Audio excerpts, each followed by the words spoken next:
What the hell?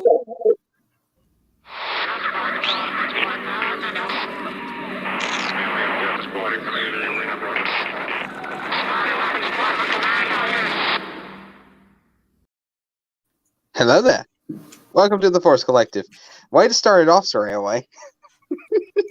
Oh, you actually heard that part?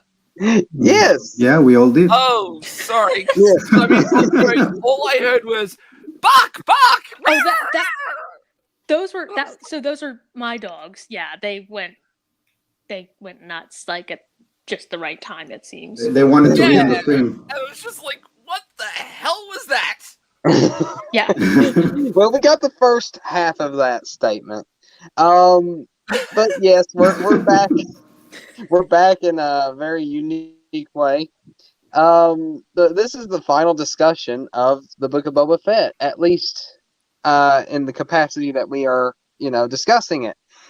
We're going to be going over the entire series this time and giving an overall rating. We sort of gave a tease to what we thought the ratings would be last time around, but now we're going to actually give some context to why we believe that the show is this rating or that rating. So, we're just going to go ahead and get into it, I guess. If my sound quality is bad, it's because I'm doing this through my phone right now. My computer decided it did not want to work at this present moment, and I was prepared. I felt so good today. I was so prepared for this stream, and boom, computer just decides that, hey, your preparations mean nothing if I don't work. So I just have to do this through my phone. So if I sound bad, or if there's like a lot of background noise or something like that, which there might always be background noise, even through my mic or whatever. I don't know. But if there's a lot of background noise, that's probably why. Anyways, I'll. Okay.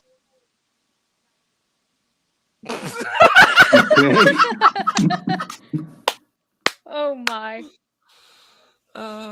Hasn't even finished all the introductions and poof. That wasn't supposed to happen. That was not supposed to happen. Did you hit the wrong button on the phone? Yes, I hit the wrong button. I'm not used to doing this on my phone, so I accidentally hit the wrong thing. We're just going to go ahead and go into the complete season discussion, And since Commander Tano's next to me, we're going to start off with her. What did you think about the complete series? What did you think overall about the series? Let's remind us the rating. Oh yeah, I think I gave it like a 6.666 or something like that. Yeah, A bunch you of did. sixes. You gave it a Yes. bunch of sixes. Yeah. So this right here. Oh, let's go over the rating system one more time for those that didn't see the last one. We go from 0 to 10. 0 is should not exist. 1 is not watchable. 2 is mostly awful. 3 is did not finish. 4 has some problems. 4.5 for whatever reason is Soraya Way's type of rating. I don't understand why he would do that. hey, that was about the old rating system. It's a good joke though. 5 out of 10 is not the worst. 6 out of 10 is not the best, not the worst. So it's better than a 5, but it's still not the best. And then we get on to it actually being good, which is, 7 out of 10. Great kid, don't get cocky. Or 8 out of 10 would be more, my favorite video I play, favorite clip. 9 out of 10 is good job. And then 10 out of 10 is this is the way. So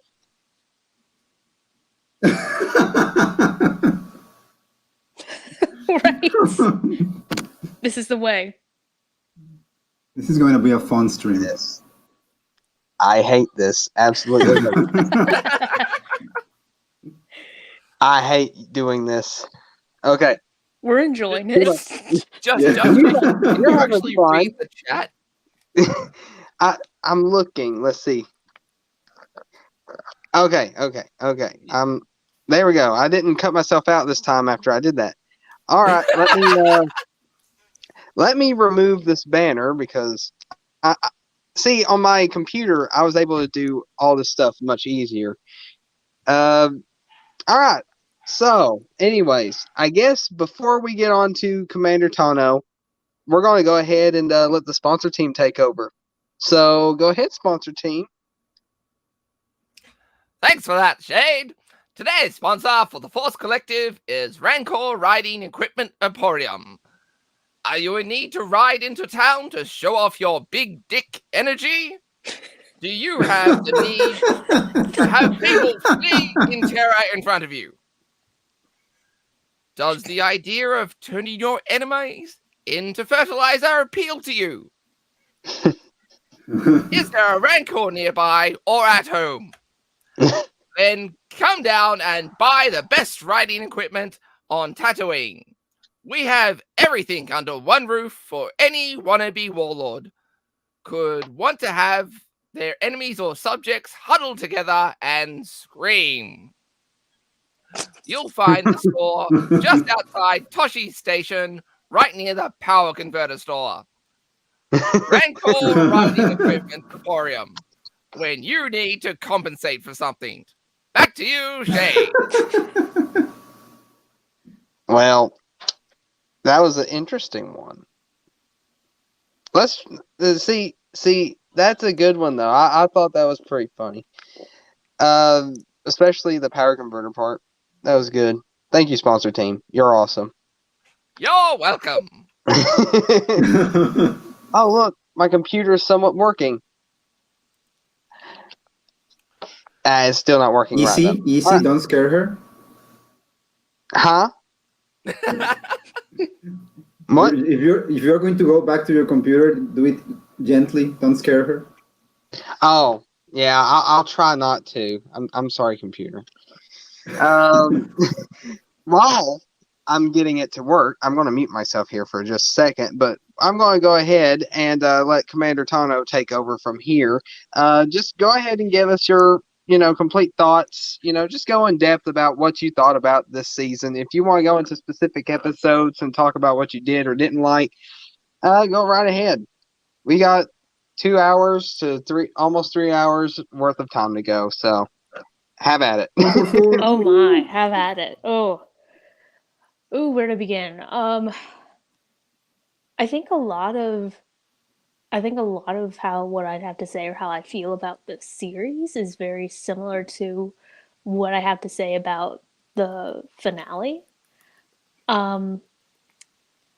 It's like there were clearly some very talented, competent people who were working on that series, given some of the decisions that were made with it. But then there were just other things, and it wasn't necessarily big things, but just like little things that just either like atmospherically were just really distracting, or just character arcs that things that I felt were dwelt on in the narrative, either for for too much or for too little.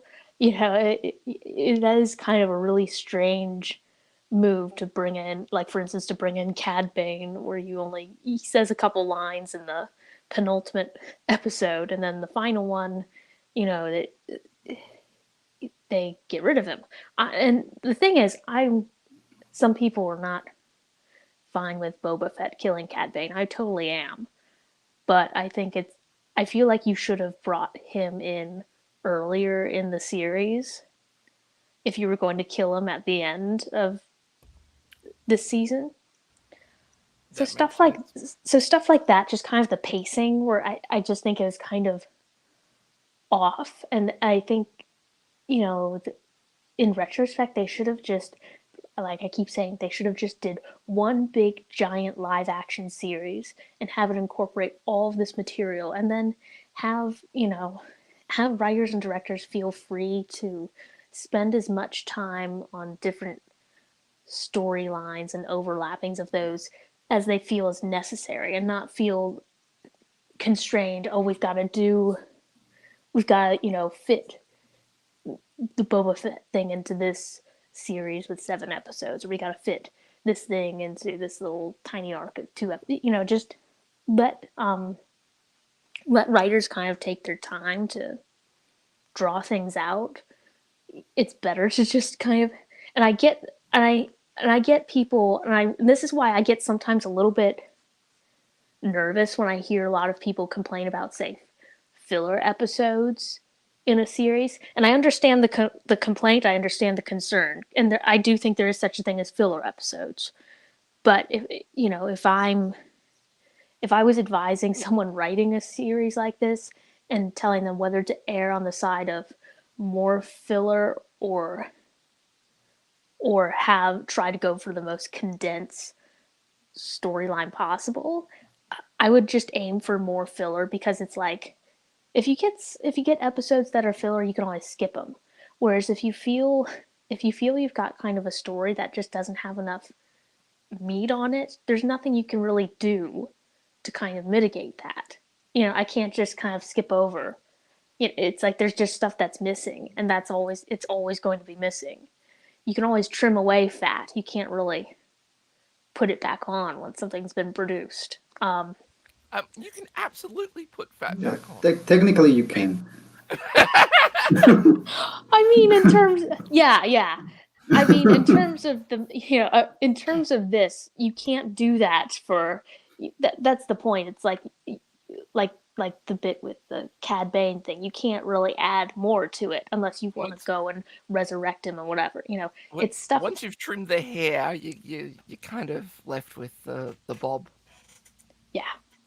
So yeah, maybe that it's metaphorical. Anyways, so it's stuff like that. Just it's like I wish that they would just err more on the side of padding, because look, there's always going to be people who are always going to think anything is filler, and it's like if you feel something's filler, you can skip it. You can't. There's no equivalent of that if writers don't build up a story or character arcs adequately.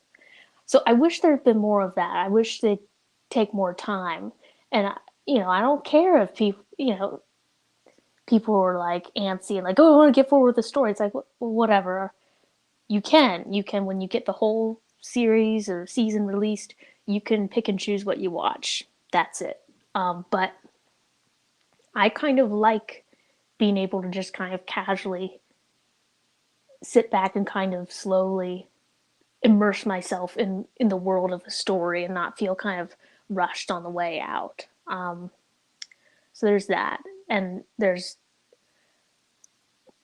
that's my big problem with it. And then my lesser problem is what I've already mentioned, kind of these little decisions, just the atmospherically, either with that the world building stuff.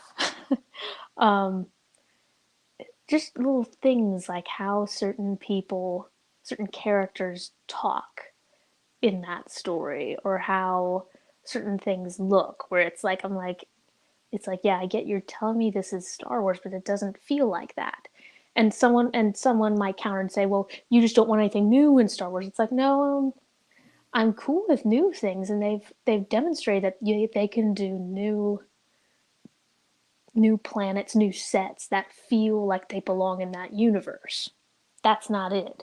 It's just that this is stuff, and we're on Tatooine. This isn't. It's like this should feel from this should be easier for me to feel that this is Star Wars, but it actually isn't.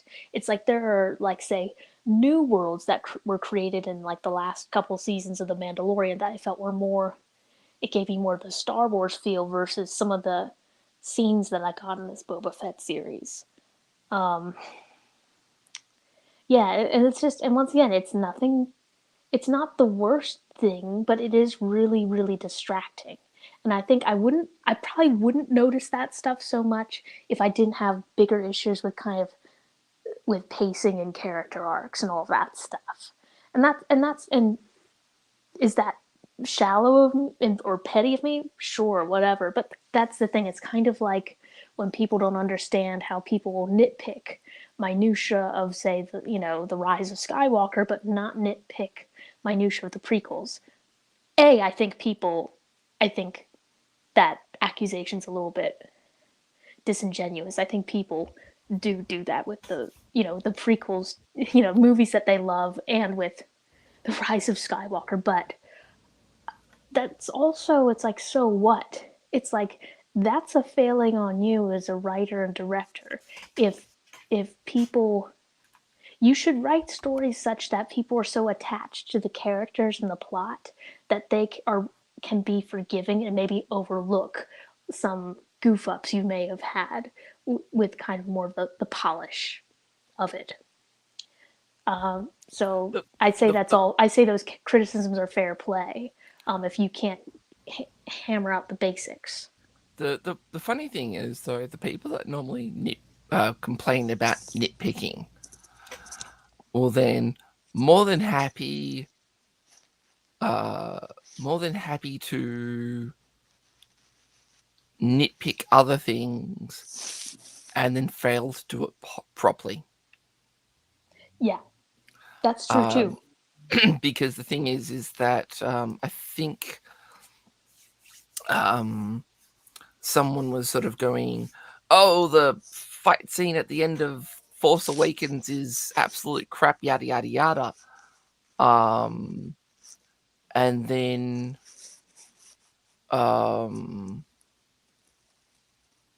you know, someone said, "Oh, well, if you're going to nitpick, nitpick all the fights," and then showed some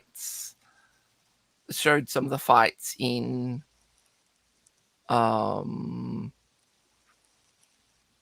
of the fights in the prequels. And one of the supposed nitpicks was that he didn't move his lightsaber when he was blocking lightsaber attacks.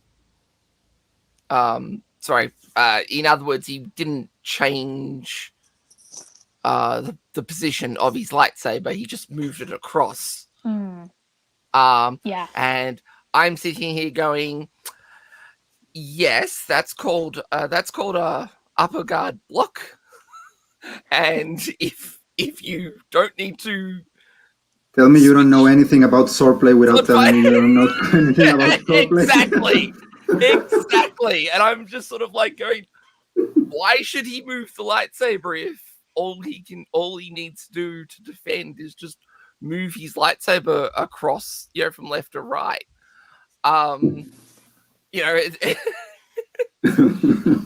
It's sort of like a case of, I've done that multiple times. If you don't need to change your guard, you don't do it. Because if you change your guard because reasons, all you've done is just opened yourself up for an attack. Yeah, and I agree. I think some of those, I think some of those. I definitely think that some of those nitpicks, they're not legitimate in the sense that I think some of the nitpicks of sequel material is. But and my main point was, even if, say, let's just steelman this argument and say that, if we had like kind of a chart of kind of nitpicky problems for, originals, prequels, sequels, even if they all had equal amount of nitpicky level things wrong with them, I would still say, like, it's like the fact that you can't, that's on you as a writer and a director. If you can't make stories that get the basics down such that people can forgive those things. And once again, I think in terms of nitpick balance, the sequel movies have a lot more wrong going on than the other two trilogies. But even if that weren't the case, it's like that's also just a failing on the part of the sequels. If you can't get people to kind of like them enough to overlook that stuff, it's like you need to, you should deal with the nitpicky issues, but you should, above all, you need to work on the kind of the basic character and plot and just kind of ideological issues that that you've got with the story you've made. And I think one thing that needs to be sort of brought up is the simple fact that when nitpicking is done to the prequels, it's done almost in jest. Yes, that's the other thing, is that I think it's we've talked about this a lot, how it's people who like the prequels have a lot of fun playing with them and nitpicking them and making fun of stuff in them, whereas I think a lot of people who say that they're fans of the sequels, it's like, in a way, I don't really think they're true fans of those movies, because they can't fully enjoy them. They can't have fun making fun of them. You know what I mean? Like, it's like they just kind of get wound up and defensive, and that's a pity, because there's so much great memeable material in those movies. It's like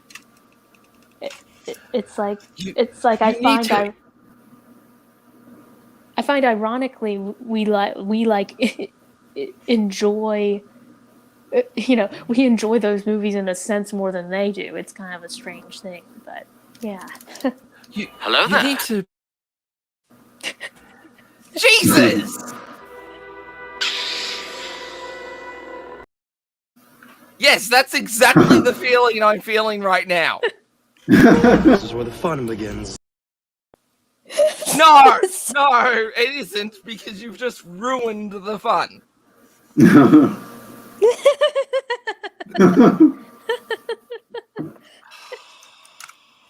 Liar! No, actually, seriously, you need to get that as a clip. More, please. More. More.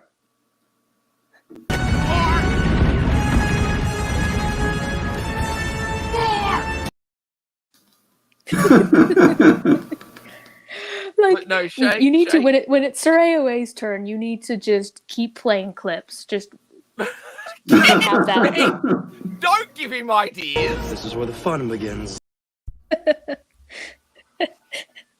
Do it. You need to get that clip of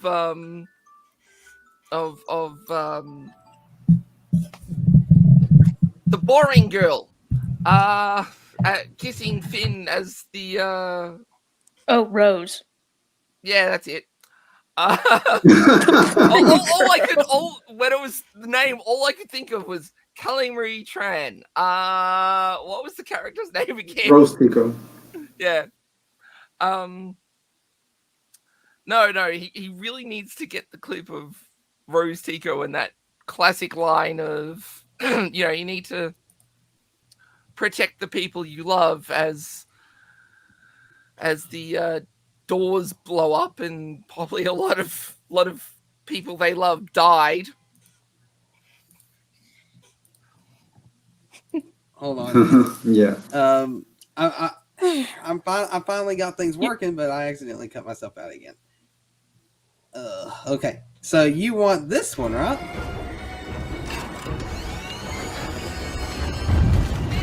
It's too late. Don't do this. No! I won't let them win! No! Get to the ball. We have to retreat.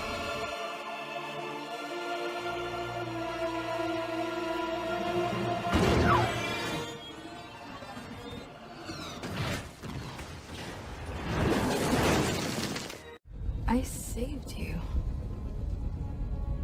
Tell me. That's how we're gonna win. Not fighting what we hate. Saving what we love.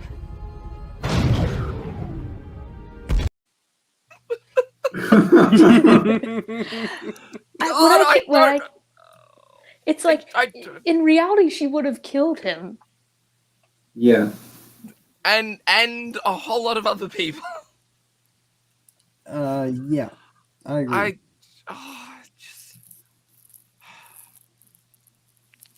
And the thing is that I can't think of a scene in the prequels or the original trilogy that is just that That. Yeah, it's just that. Yep. Because bad doesn't really put it. I mean, I will take the scene about sand over that one. Yeah. I mean, I love it. the scene about sand has more relevance to the movie than that scene. It is just absolutely opposite to what she should have been saying or what she should have done.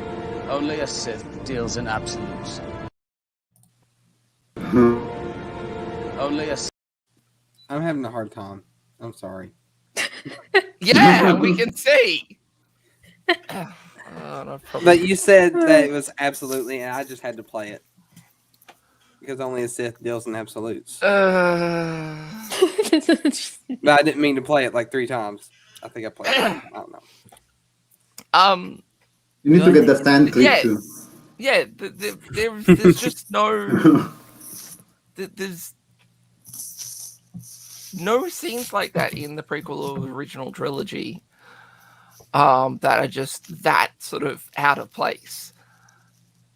That it's just sort of like, of course we nitpick heavily the sequel trilogies because they have scenes like that in them where, you know, They fly now?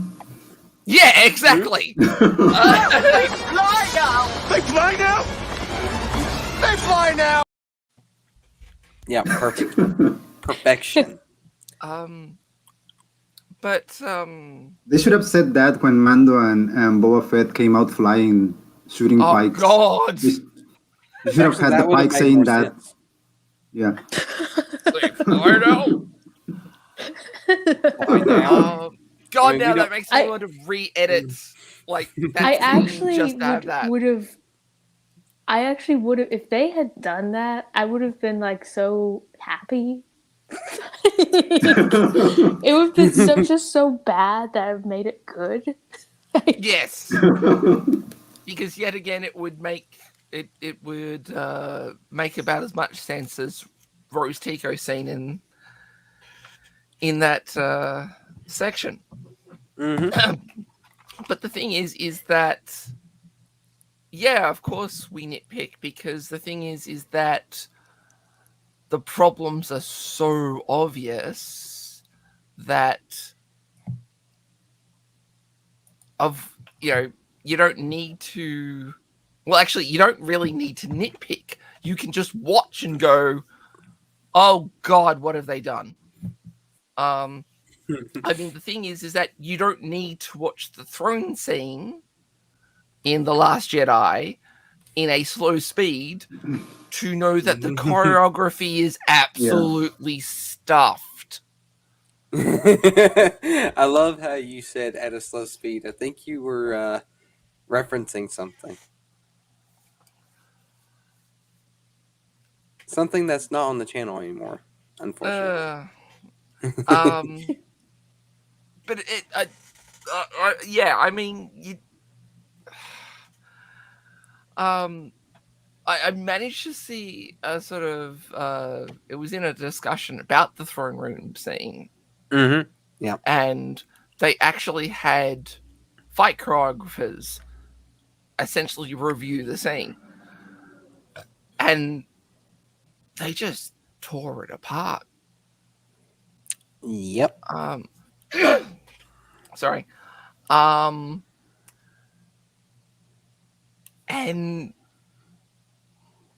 frankly, the stuntmen that did it, I hope they got paid truckloads. Because they absolutely worked overtime in that scene. They just the scene would not have worked without what they did. Without that. Mm-hmm.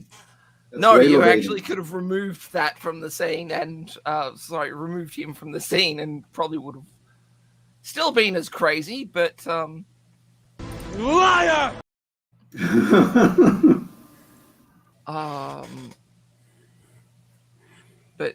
No, actually, sorry, this conversation is just getting all of the annoying. Place. Well, not all over the place, but all the nitpicks. Because the thing is that someone tweeted, "Oh, of course the whatever the red dudes were, of course Victorian they backed, guards. yeah, of course they backed away, I shouldn't have mentioned. Yeah, haven't you seen the nitpicks, I Power realize. Rangers? No, of course they backed away. It was getting crowded and they weren't able to attack, and it's just sort of like, yep, you've never been in a fight with swords before. You crowd. You absolutely crowd. You grab those weapons and you threw all three of them at the person you're attacking. Because the thing is that at worst, one of you will get injured. At best, not even at best, the end result is the enemy that you're attacking will be dead. Exactly. And I'm going to give back the talking stick to Commander Tano so she can finish. I shouldn't have said nitpick. I need to train myself not to say that word. Yeah, this all started 30 minutes ago when you said nitpick. Yes. Yes, it did. But it's just sort of one of those situations of you've got to understand. Well, sorry, not we already understand, but for No, you're saying we. Who's we here? You're saying we've got to understand. Yeah, I probably should. Is that a new pronoun? They have to understand. They them have to understand. Yeah, exactly. They them. Zer, whatever. That's the fans will always nitpick everything, but you need to find out where and why they're nitpicking. Is it just for fun? Like that YouTube channel, Everything Wrong With? Mm-hmm. Yeah, or I hate everything or something like that. That's all just comedy. That's all to have a laugh. Or is it because there are actual problems that you don't need to slow it down to sort of go, problem? And the thing is that with the sequel trilogy, and unfortunately with the D plus shows that aren't the Mandalorian, there's plenty to nitpick. And it's sort of a big case of, yeah, hey guys, these shouldn't be a problem. Yep. Totally agree. All right. Well, I'll reel it back in from the nitpicks. But I think the only other thing is The end. Oh my. Don't say the N word here. You don't say the N word here. I will come out with like a Joe Rogan style apology video for saying nitpick, which I shouldn't have just said. You said it. Oh God! I know. I cannot believe you're. No, no. I'm putting the train into the station because I need to refuel for my turn. Oh yeah, your turn. Oh Lord, yeah, your turn. That one's gonna last a while. Oh. Hey, just be glad that I'm not Irishing my coffee. True. Ah. True. Well, because you'll definitely be going for 4 hours. That's the idea. No. What was I gonna say? So yeah, I've learned my lesson. Number Okay. one. So yeah, the only other thing I was gonna say, kind of make a point of, I was kind of thinking about this in terms of, because I get with numbers, even when you kind of explain the number scale, sometimes it's hard to really understand how ranking things except in context of other things. And so I was comparing it to like, it's like this series, it it definitely frustrated me many times, and I was kind of left at the end frustrated. And so I was thinking, I was kind of comparing it to something else that frustrated me at times and frustrated me at the end with the Bad Batch. But difference being, while I was definitely frustrated with where they ended up in the final episode of that season of the Bad Batch, it's like I definitely want to know what happens in the next season. And I'm very nervous about that. Redemption death. That said, that's a big compliment to that series, that it's got me invested enough that I'm frustrated. It's like, whereas my frustration with this one, it's not really like an investment frustration. I don't know how to explain it, but it's like there's two different kinds. It's like there's the frustration where it's like, oh, this is really good. I'm hooked. Why are you taking this? Why are you taking this thing in that direction? And then it's like there's this kind of apathetic frustration that I sort of have with some elements of. You've seen what they can do with The Mandalorian, and they didn't do that with the Book of Boba Fett, and that's where the frustration is coming from, because they can, but they didn't. Yeah, and it's not just like I know what they can do from The Mandalorian. It's like I know what they can do within the Book of Boba Fett at different times. Like there are some really good episodes or parts of episodes in there. It's like, and it's like it's like with, I think also part of it's kind of,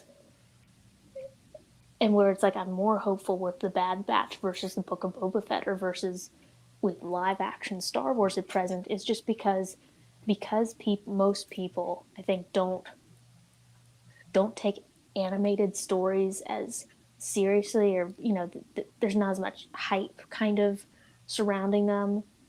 They're more niche than, say, live action. That's the thing. It's like, even though it's even though Book of Boba Fett, it isn't The Mandalorian, it's like there are definitely people who I wouldn't, there are people like, even in school, who it's like I don't consider them Star Wars people, but they're aware of this, but they're definitely not aware of, the Bad Batch or any animated stuff. And so I feel almost because the people doing the animated stuff, it's like they know it's niche and they're catering to a specific audience. We have a viewer. Hi, viewer. Hello, Cat 141.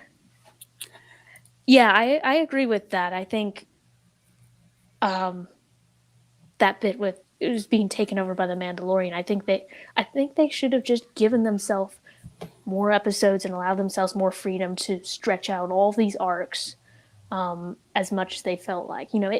They should take a Clone Wars approach where, yes, you ultimately do have some main characters that you're going to follow through and see at the beginning and the end.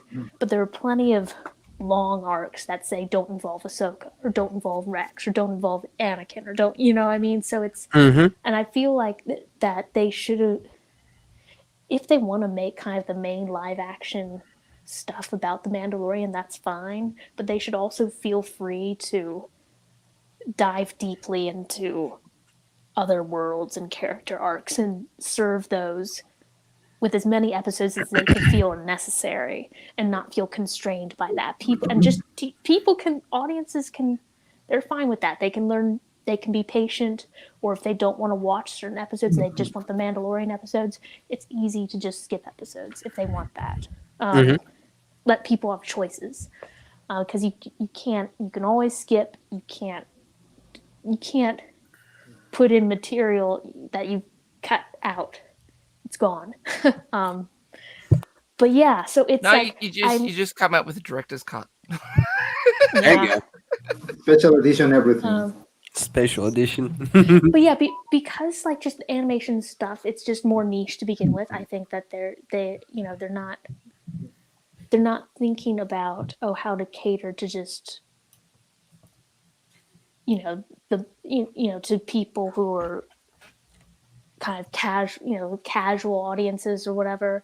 It's not like all wrapped up in let's make sure that we get these famous people involved doing this thing, or it's like it's more filthy casuals. They ruin everything.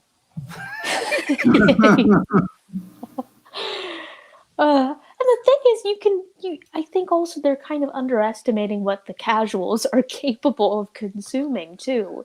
Because I think. Sorry, I was coming from a MMO gamer standpoint. But it's like, where was I going? I don't know, but yeah, I just feel like because they're just different. There are different pressures on production in the live action stuff that there isn't at least so much in the animation. So I think that is where I think it's interesting, where it's like, I think the Bad Batch is just a better paced story. And yeah, like one could say like, oh, it was frustrating. It feels like they're just constantly, they're all just kind of hanging out and fleeing the Empire and they're not doing much to forward the story. But I also kind of like that. It's kind of fun to just hang out with some characters for a while and kind of get to know them. I kind of wish we had more of that with the Book of Boba Fett, because it just seemed so like they would keep bringing in new stuff, and it didn't seem to stick necessarily. Yeah. But yeah, so that's it. And from henceforth, I will not say the N-word. All right, yeah, we don't want to trigger anybody with the N-word. It's gonna be a running joke. Well, all right. So your overall rating for the complete series, though, is or the complete season is still 6, right? Yep. All right. So Commander Thanos a 6 out of 10, which is not actually 3. Great, not bad though. It's a what? It's actually 3 6s. Oh, 3 yes. 6. The devil's in the details. The devil's in the details. Oh, that's right. It's true though. It is. It's like a lot of my frustration is often just a lot of it's little things. Just tiny little N-words. I was about to say the word. And what? Nitrogen? No. Yes, nitrogen. Yeah. Let's totally go with nitrogen. All right. Anyway, so Commander Thanos. Nitrogen gets me angry. Does every N-word make you angry? Yes. Oh, dang it! We just created a Let's Go Random scenario where nitrogen is now going to be code for that. Nitrogen. I have tiny little nitrogens. It don't have the same ring to it though. Dang it. We might come up with a better one for it. Anyways, since Commander Tano has already given her rating, I guess it's your turn, Chrono. We'll leave Sir A away for last, since he has probably undoubtedly got the longest rant on this. I mean, he did say that the stream last time would be about 8 hours if he talked about everything. Him and his little nitrogens. No, they're not nitrogens. I can't say the other word. Not yet, anyway. But anyways, go ahead, Chrono. Tell us, give us what you think about this complete season so far. Or so far. No, it's over. Give me what you think about the season in detail. We still got like a couple hours, basically. Okay. 1 hour, maybe. I don't know. Go ahead. It depends on how long Sir AOA talks. 3 hours later. Well, the rating was a 6 also for me. And yeah, I agree with most of what Commander Tano says. I think one of the words he used, not the N one, was key. He said frustrations. And yeah, I think this show has many people frustrated because it presents a very good opportunity to explore a character that people had been asking to see for a long time because we get very little of him. And once we do, and we think that he's going to get this great treatment, like we were coming out of Mandalorian and we were expecting great things. And we talked about this during predictions before the show started. And we kind of knew we weren't going to get the bad guy Boba Fett most of us wanted, and we were okay with that.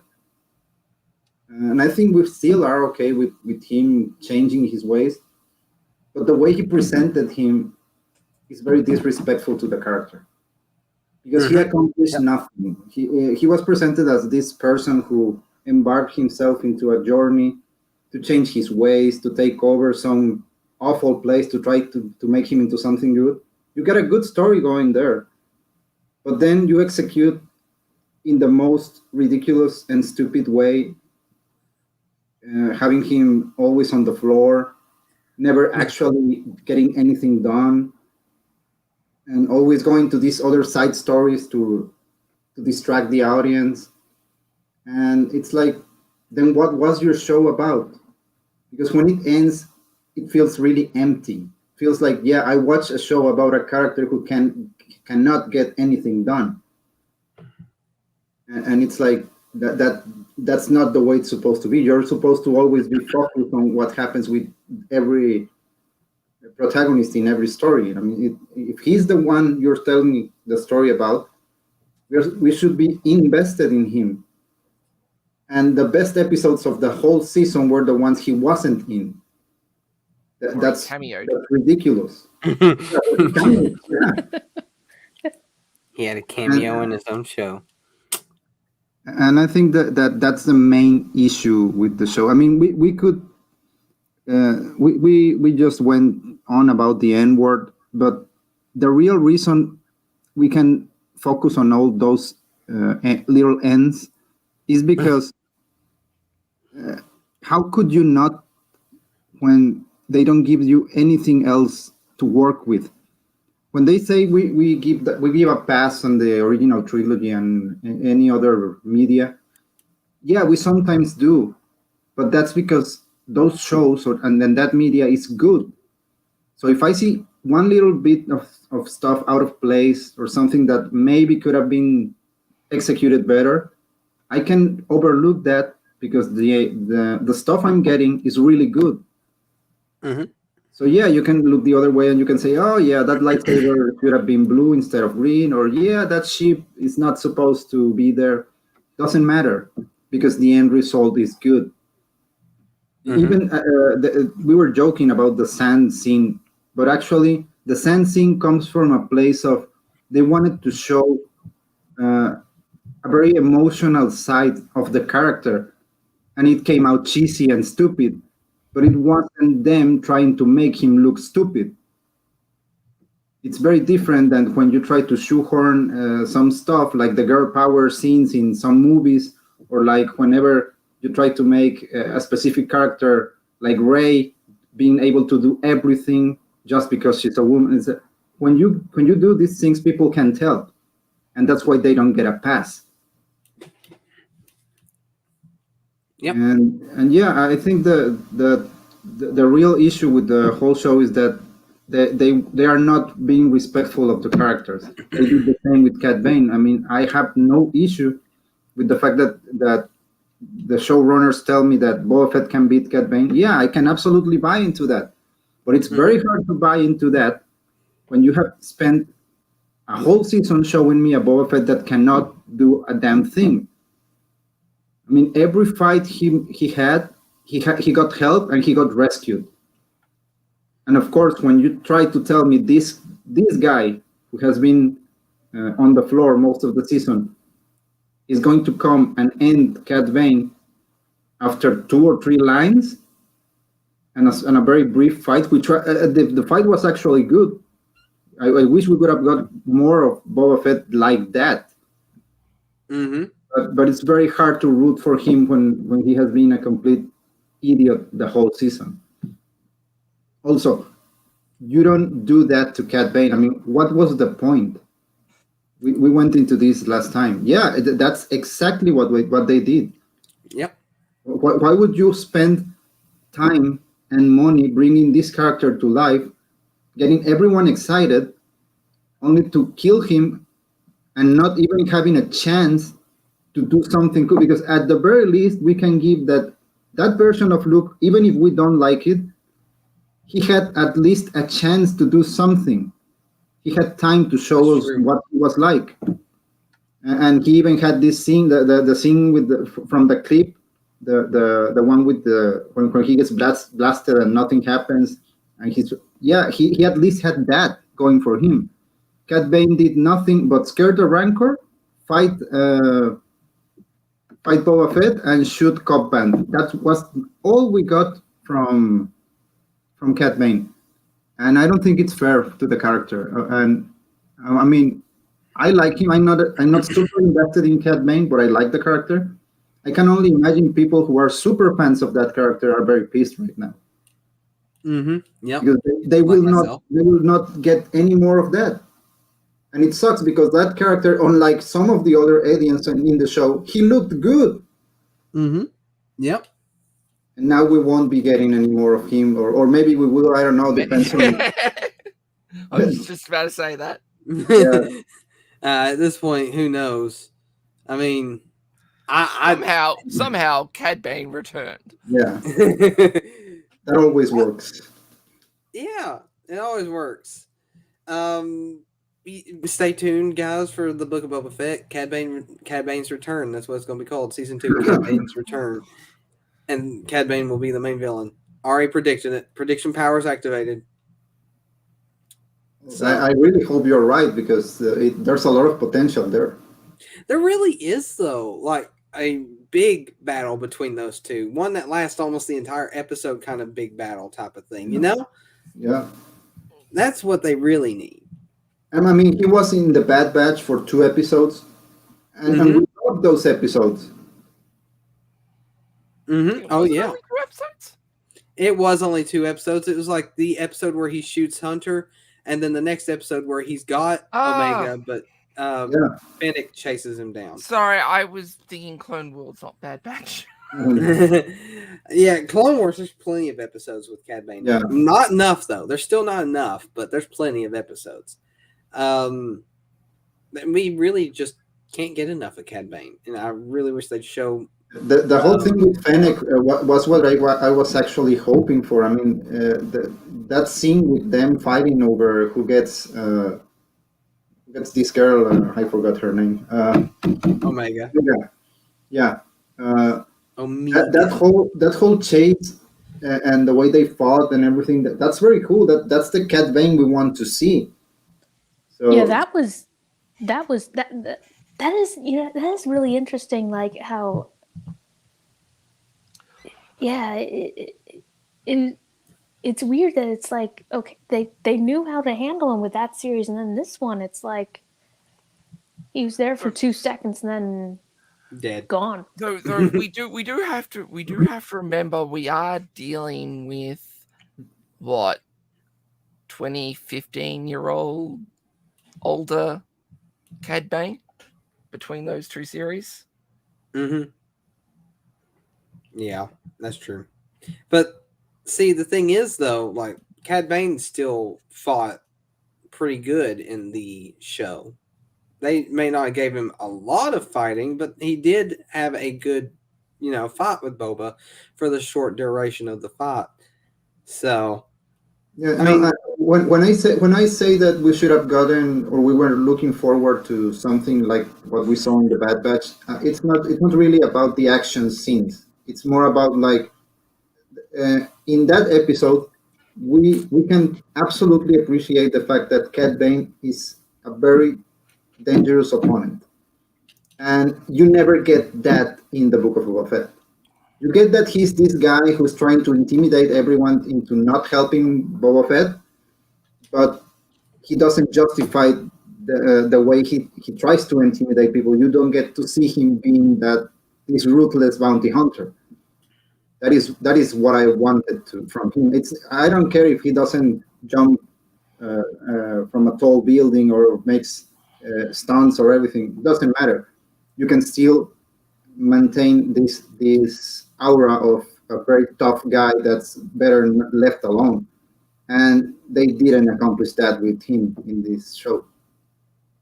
Yeah. Because they didn't give him much to do. Unfortunately. So yeah, and I think the other issue is that the way we're glad we got the Mandalorian episodes in between because they were very cool. And I'm of course glad we got Luke.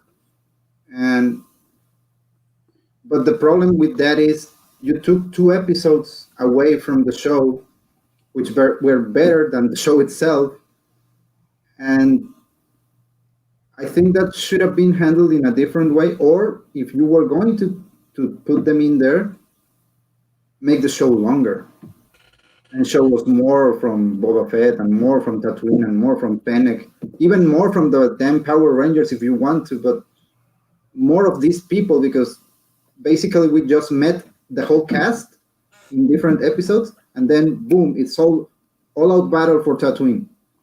So what you're saying is there should have been more. More, yeah.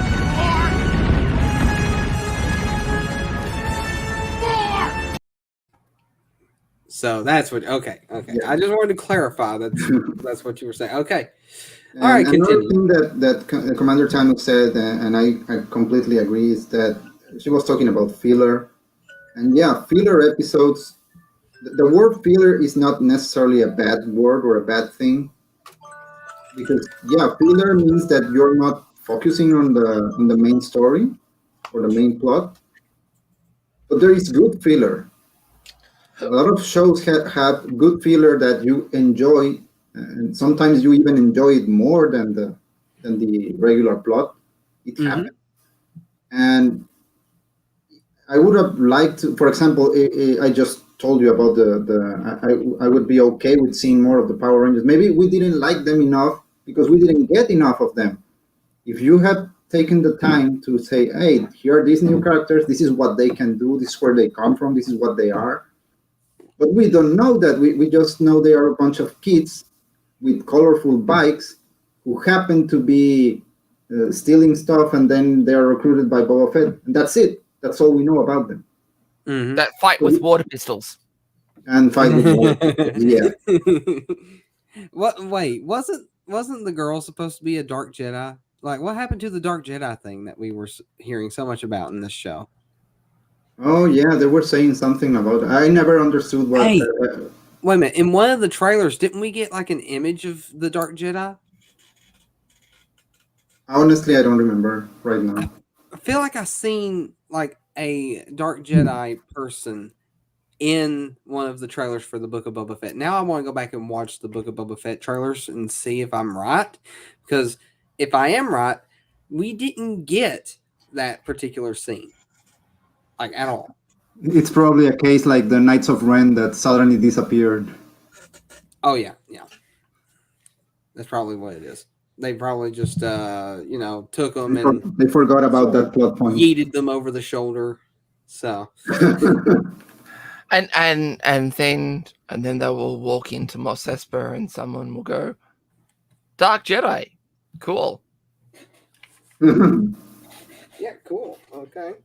I'm going to look that up real quick because I'm very curious. So I might mute myself so I don't play a lot of noise. But Perfect timing, everyone. I love my phone. I love it.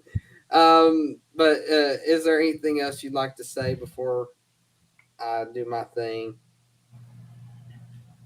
No, I think that's pretty much it. I mean, mostly, I'm disappointed, not exactly with the show. I'm disappointed that they chose to be this. How can I say it? This careless with so many details. Yeah, I agree. But look on the bright side. There's going to be a season 2, most likely. So So what's the bright? oh. Well, Hey, you should be saying yay. Because it's just more content for streams. true. Oh yeah, true. Yeah, Yep. see, there you go. There's the bright side. You're just happy you Always get to look rant. on the bright side of life. Yeah, you're just happy you get to rant more. Sorry, we might be a little bit happy. Just a little bit. Let's see. Well, so your final rating is 6 for the series, right? Yeah. Okay. Well, I guess now we'll go to Rants with Sir AOA, the segment where we spend an entire 8 hours talking about something, or he spends an 8 hours talking about something. We just listen and try to chime in when we can. You gotta start with what really grinds my gears. Sir AOA.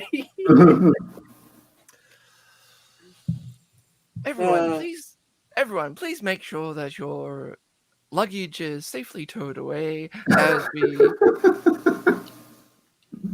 the train leaves the station. Well, I guess we can say This is where the fun begins. yeah. Go ahead.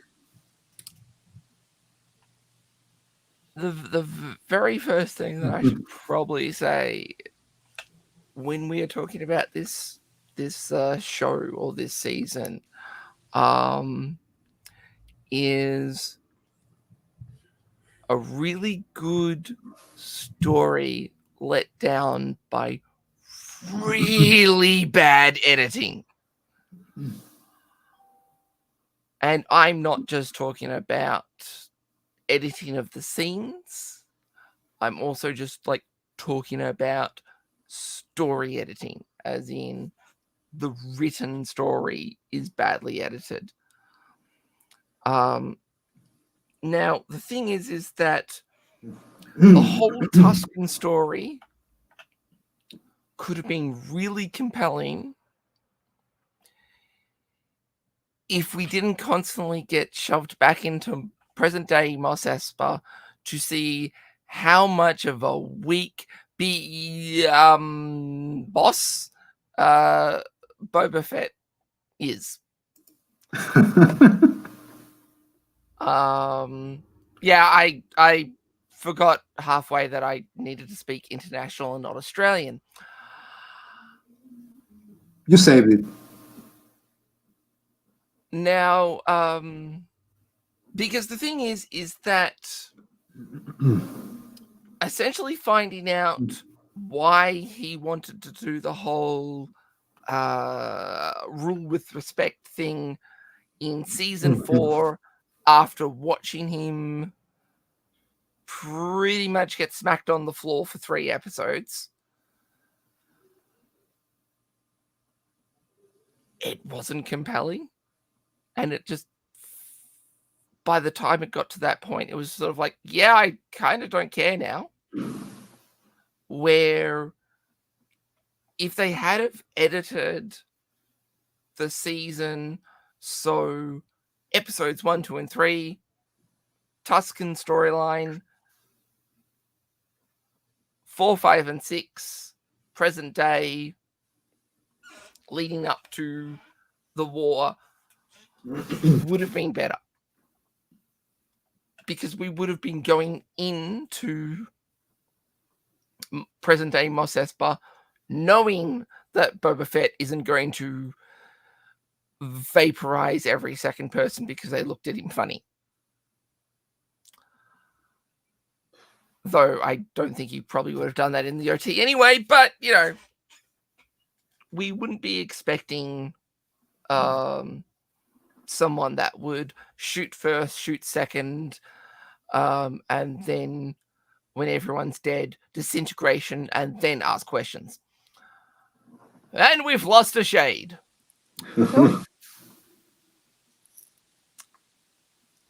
And now my brain's just gone flat. I need more caffeine. But the thing is that there was a lot of good stuff kind of buried under lots of bad decisions. Everything from the Power Ranger gang. You know, we've said this in previous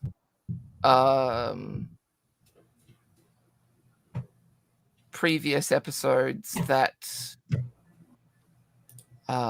if the bikes had have been colorful but matte, wouldn't have been a problem a bit as there. it was.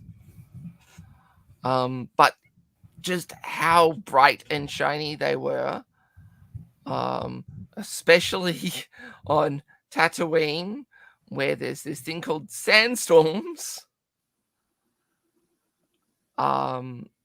just feels out of place. And then, of course, the costuming just reinforced how out of place they looked.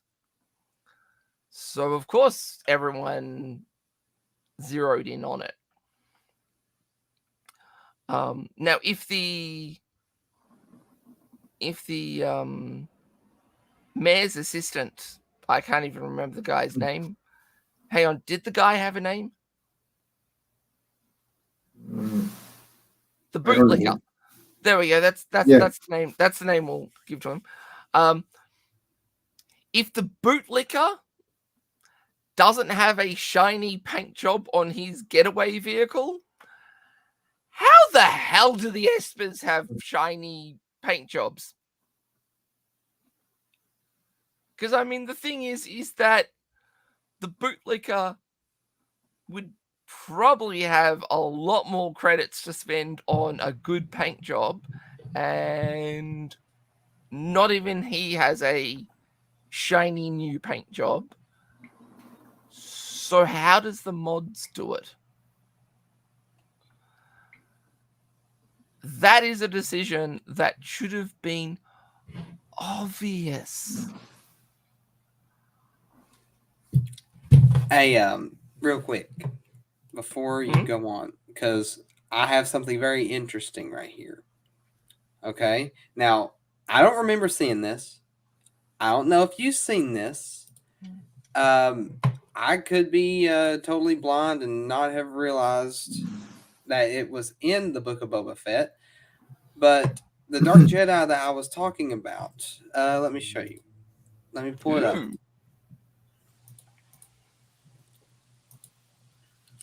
And boom. Actually, hold on. I'm going to remove everything off the screen. All right, look at that. Look at that image there. That was in the. That's in the trailer. What? I don't know if it was in the trailer or not. I can't remember, but this. I looked through a couple of the trailers and I didn't see it, but I only skimmed. So maybe I'm wrong. Maybe it is in one of the trailers. But I knew I've seen this image once before. And it was related to the Book of Boba Fett and how everybody was talking about how there was supposed to be some sort of Dark Jedi. And then there's this article right here on, let's see, NME. I don't know how credible they are. Star Wars spinoff, The Book of Boba Fett reveals first look and launch date. And this is the image associated with it. And there's just a few things that they talk about through the whole thing. I don't think they go into detail about what that image up there is, though, and I really wish they would. But that image right there is associated with the Book of Boba Fett for some reason. And I'm just trying to figure out why we would have that. I mean, Interesting. It is interesting. That looks cool. It does look cool.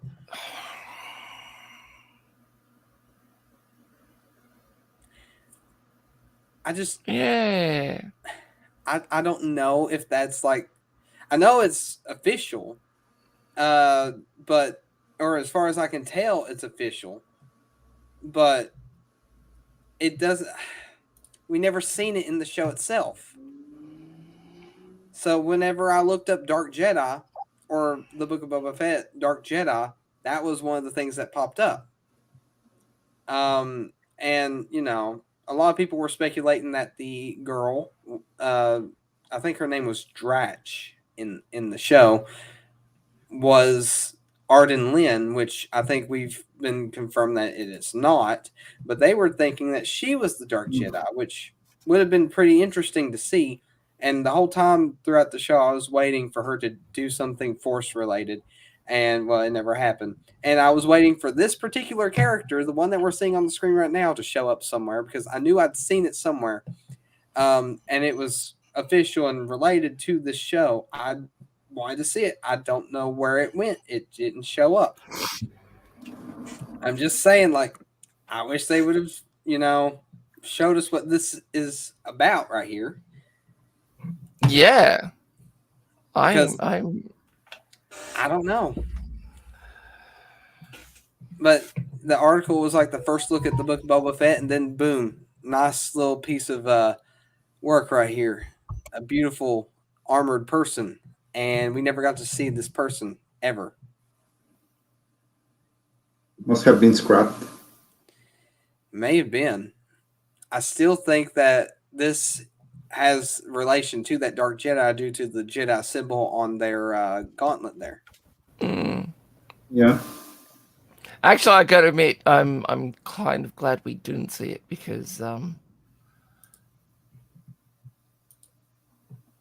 frankly, the armor kind of looks trash. Well, to each their own. I liked it. No. I mean, it looks. Look It looks like, you know, something that cosplayers make. Oh, well, that's what you mean. I mean, Yeah. I get the quality of it might not be as good as like movie quality, but the design is what I was thinking about. Yeah, I don't know about that. It's a little. Well, given how the show treated the characters, I'm glad we didn't see him. Oh well. Yeah, okay. Go ahead and continue now. But that I finally found it, and I just wanted to sort of show off what I was thinking about. Yeah. Now the thing is that I think the Book of Boba Fett kind of also fell into the heroes problem. And that's the TV show Heroes Problem, not a problem called the Heroes Problem. The very first season of Heroes, they brought in a really strong and powerful bad guy and made them the first bad guy. Well, antagonist, I should probably say. And then for the next 4 seasons, they had no idea what they had no idea what they could do with this bad guy and antagonist, and it just became such a bloated story whenever he was involved. And I think they had the exact same problems with the Book of Boba Fett. I really do believe that the twins should have been the antagonists for the entire season. I think the Pikes were too big for where Boba Fett was. Where the twins would have been a lot more political Mm-hmm. and you could sort of have more behind the scenes fighting rather than a full scale street war.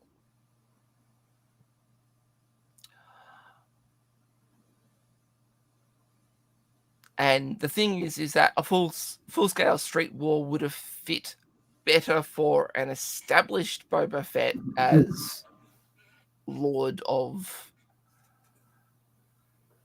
Tatooine. It is he just the Lord of Mos Espa or Tatooine? That was that ever really I established? feel like it's Tatooine, but he's trying to take Tatooine, I guess, through Mos Espa, which is probably one of the biggest cities on Tatooine. Yeah, okay. That's what I assume, anyway. Well, I mean that's also another problem. That was not made clear. That's true. I mean, the thing is that, sort of, bring in the families, and they bring in the families, and it's the families from 3 sections of the city. Okay, but he's meant to be the Lord of Tatooine, but you're only bringing in, the heads of 3 sections of the city. Mm-hmm. Right. And yet again, this goes back to just poor decisions. Now,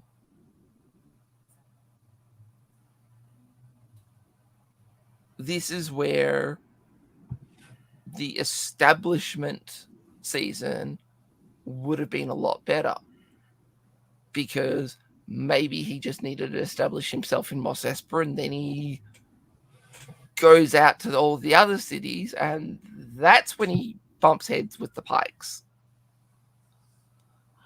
Because the thing is that him expanding his influence over Tatooine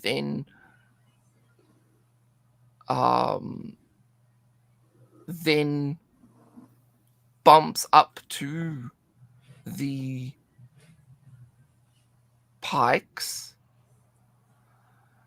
And the thing is that the Pikes will have to move to essentially clip this new upstart before he becomes a problem. Mm-hmm.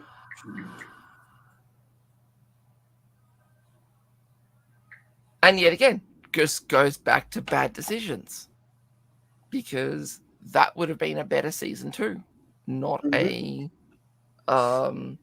and the thing is that, an established Boba Fett, might have units, that are taking.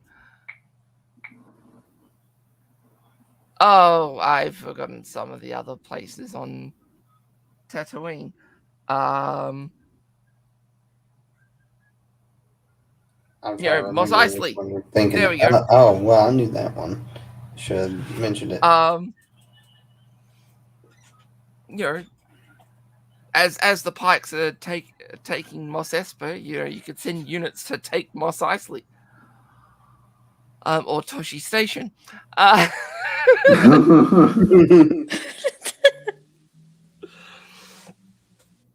They really should make a show about the battle for Tashi Station. Yeah. The battle for Toshi Station. But they're so important. But yeah, sort of now what are we left with?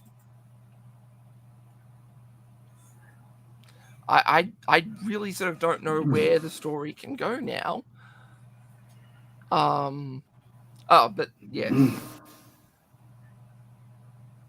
Sorry. Season 2 is going to be Cobb Vanth remembering everything he's ever lived in the Bacta tank.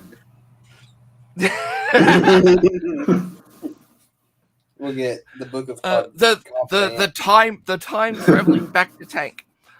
Yeah. Sends you back into the past. My brain just got dead. Oh yeah, now I remember what I was going to say.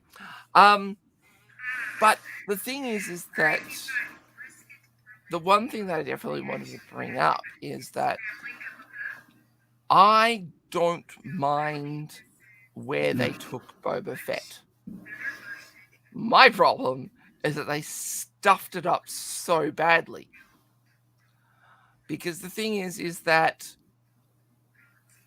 we have to remember that Boba Fett's in his early 40s at this stage. Mm-hmm. So, a bit of a midlife crisis could easily explain what happened. Hang on a second. And, we've got to remember how he got into the Sarlacc pit. Someone turned around and smashed a staff into his jetpack, at which point he goes flying into a ship and rolls into the Sarlacc pit. Of course, you would probably be coming out of that Sarlacc pit going, screw these scug holes. I'm getting what I can get now while I still can. So it's kind of understandable that he would probably give up on bounty hunting, especially when you have a 60-year-old actor playing the character. But I mean, there's not much you can do about that. And he actually looked a lot more spry than what he did in Mandalorian season 2. That's true. But there's also one other big mistake when doing the fight choreography with Boba, is that they didn't treat him like, I guess you could say, a tank.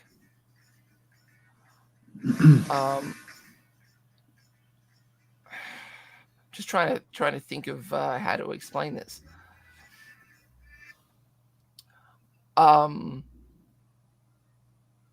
Actually, it's kind of funny. The way the Mandalorian fights in The Mandalorian is kind of how Boba Fett should have been fighting. The best example would be in that fight in episode 1, was it? With the assassins? Yeah. It should have been a lot more brute force than trying to... Well, one, he should have used a flamethrower, but because that would have ended the fight really quickly. But I mean, the thing is that instead of just sitting there and tanking the stun bolts, he should have grabbed one of the staffs and broken it in half, thus rendering one of the fighters out of the fight and have only the shield. Yep. But instead, frankly, I've got no idea what they were trying to do with that fight scene. Except have the Gamorrean guards suddenly disappear like you are in this stream, Shade, only to reappear reappear at some other point. Way to call me out, huh? Of course. It's revenge for earlier. Oh.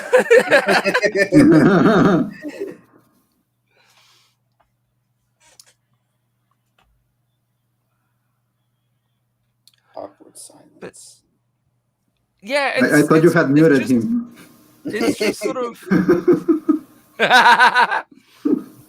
No, I mean, it's sort of a big case of a lot of stuff that I've got left to say is pretty much stuff that I've said in other streams. The thing is that you can definitely do a story where you are ruling with respect, but also brutally murdering your enemies. Just because you're ruling with respect doesn't mean that you don't pick up a gun and shoot someone if they're being disrespectful. You absolutely can. Because why? There's a red line. You cross that red line, you get the bull. They kind of forgot that you need to give people a reason to respect you. It's not like, yeah, I'm gonna rule with respect. Yeah, but why should I respect you? Yeah, exactly. I mean, yet again, and Fennec bring it up. Things will go quicker if you follow their ways. Mm-hmm. And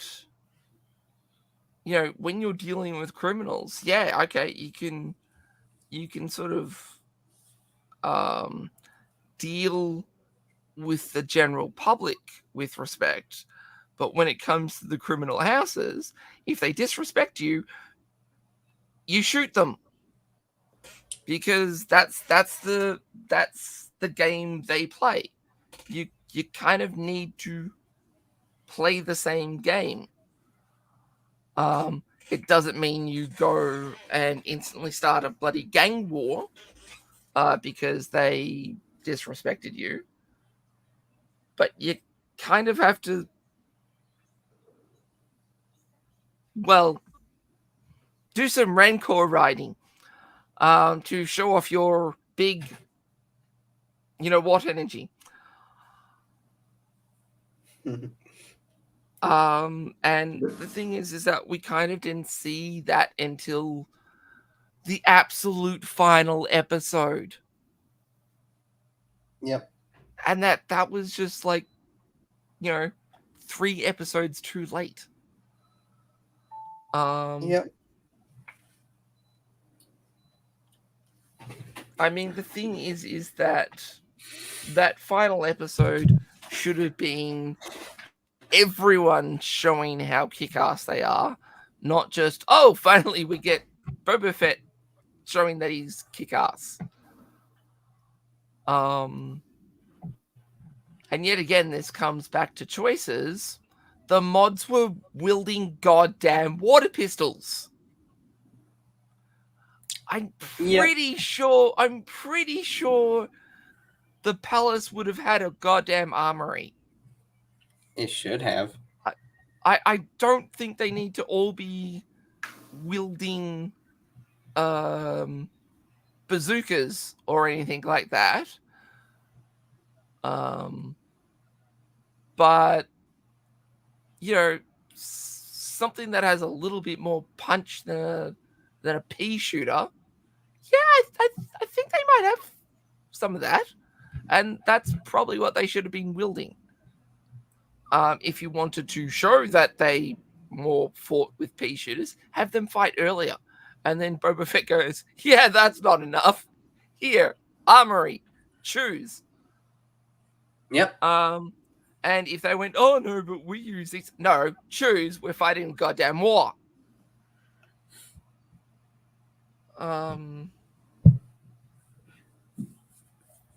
One of them should have gone all out with a bunch of thermal detonators, throwing them right on them. Oh. I mean, even that was like really silly.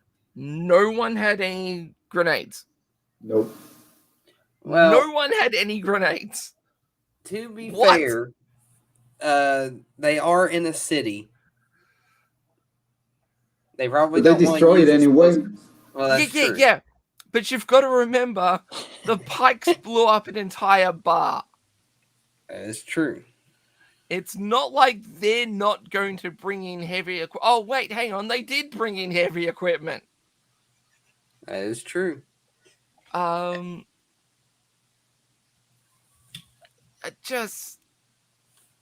pretty sure when you play in the market multiplayer scenario in Halo, you don't say no grenades.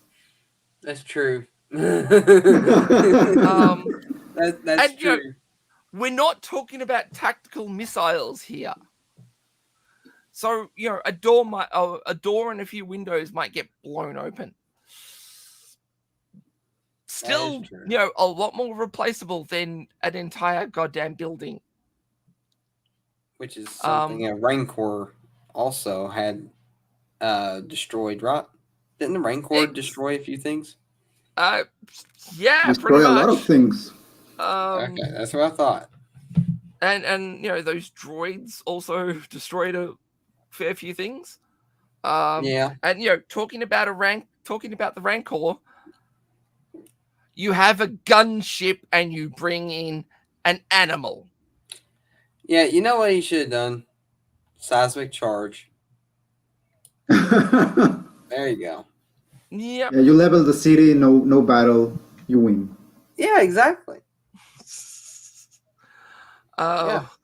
The city can be rebuilt. Default. The city can be rebuilt.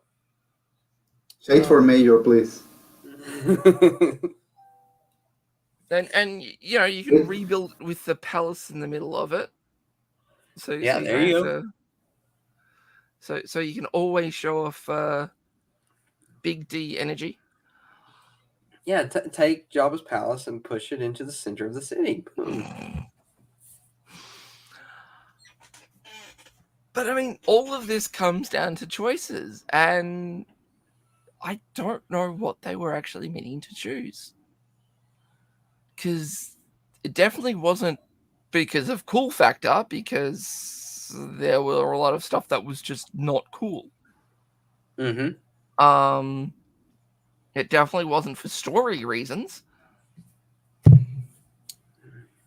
So, yeah. But I mean, that's probably the best way of sort of putting it. A good story let down by some really bad decisions. Mm-hmm. And does it make me excited for season 2? No.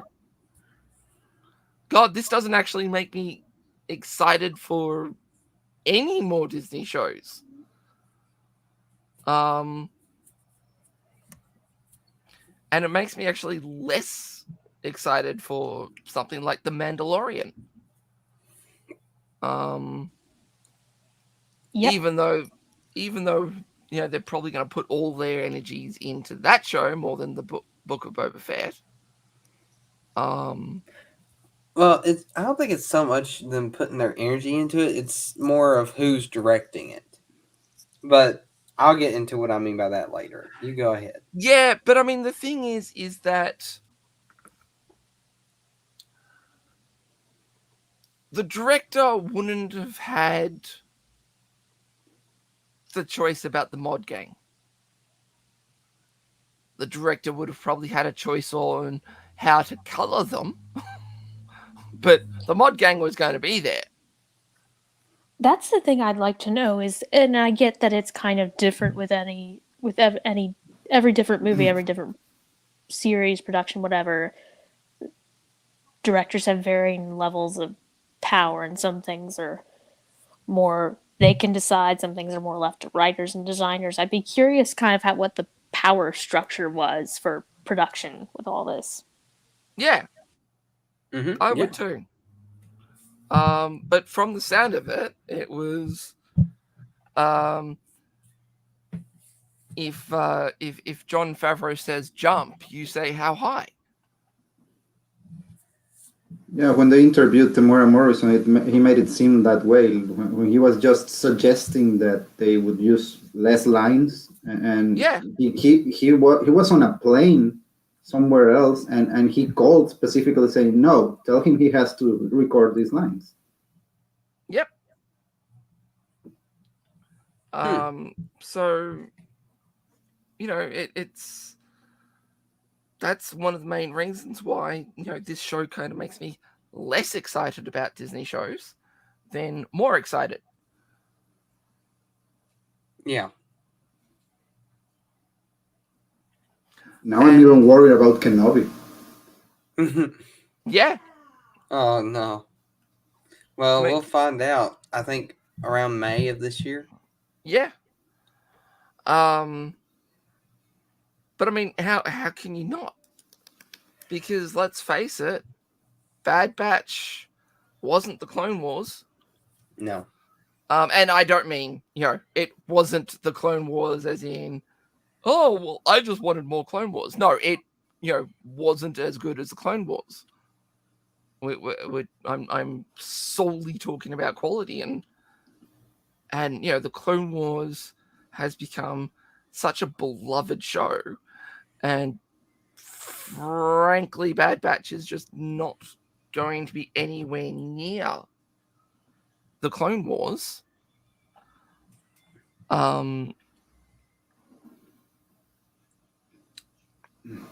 So you're kind of just wondering if they're still just absolutely riding the high of Mandalorian and don't realize that they're not on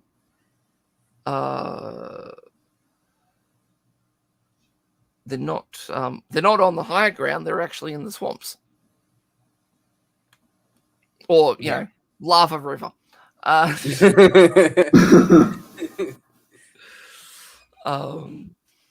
in Mustafar.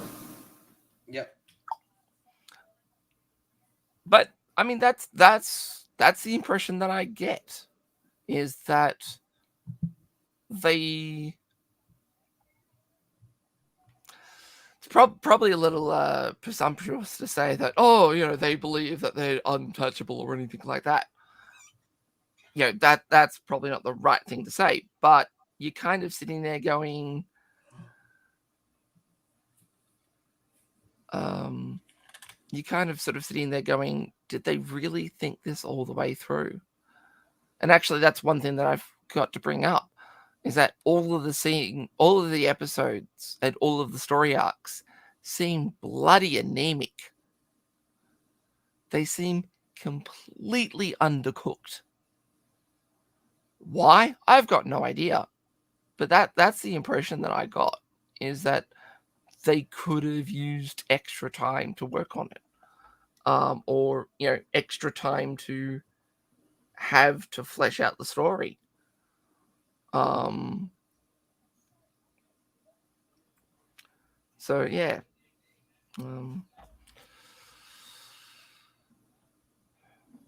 The train is about to pull into the station. We would like to thank you for riding Sir Railway Rant Train Limited.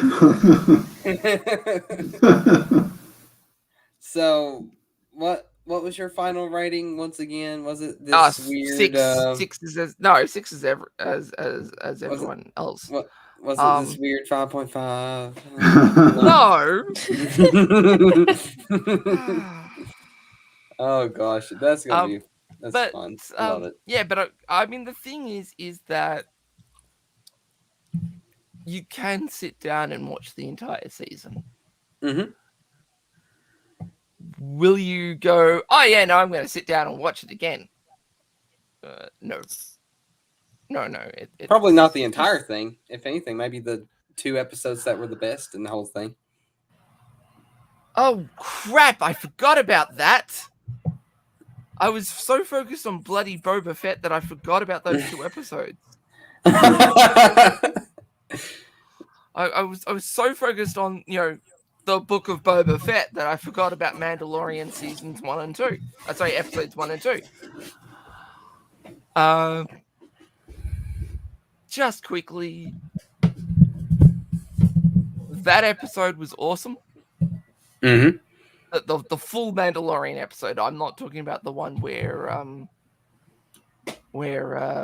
Boba Fett actually cameos in the episode.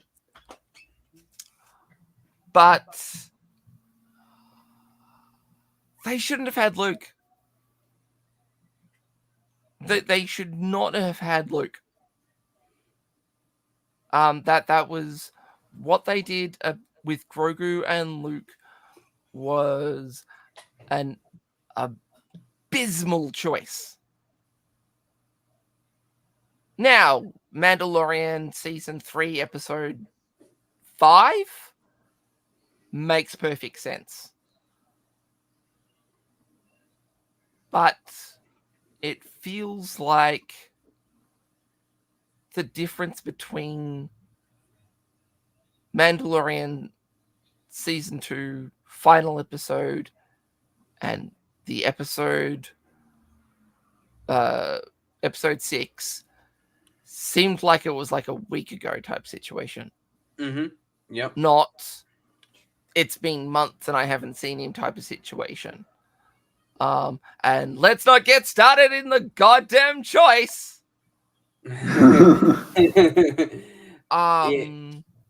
Did you really at any point thought it would be the other way?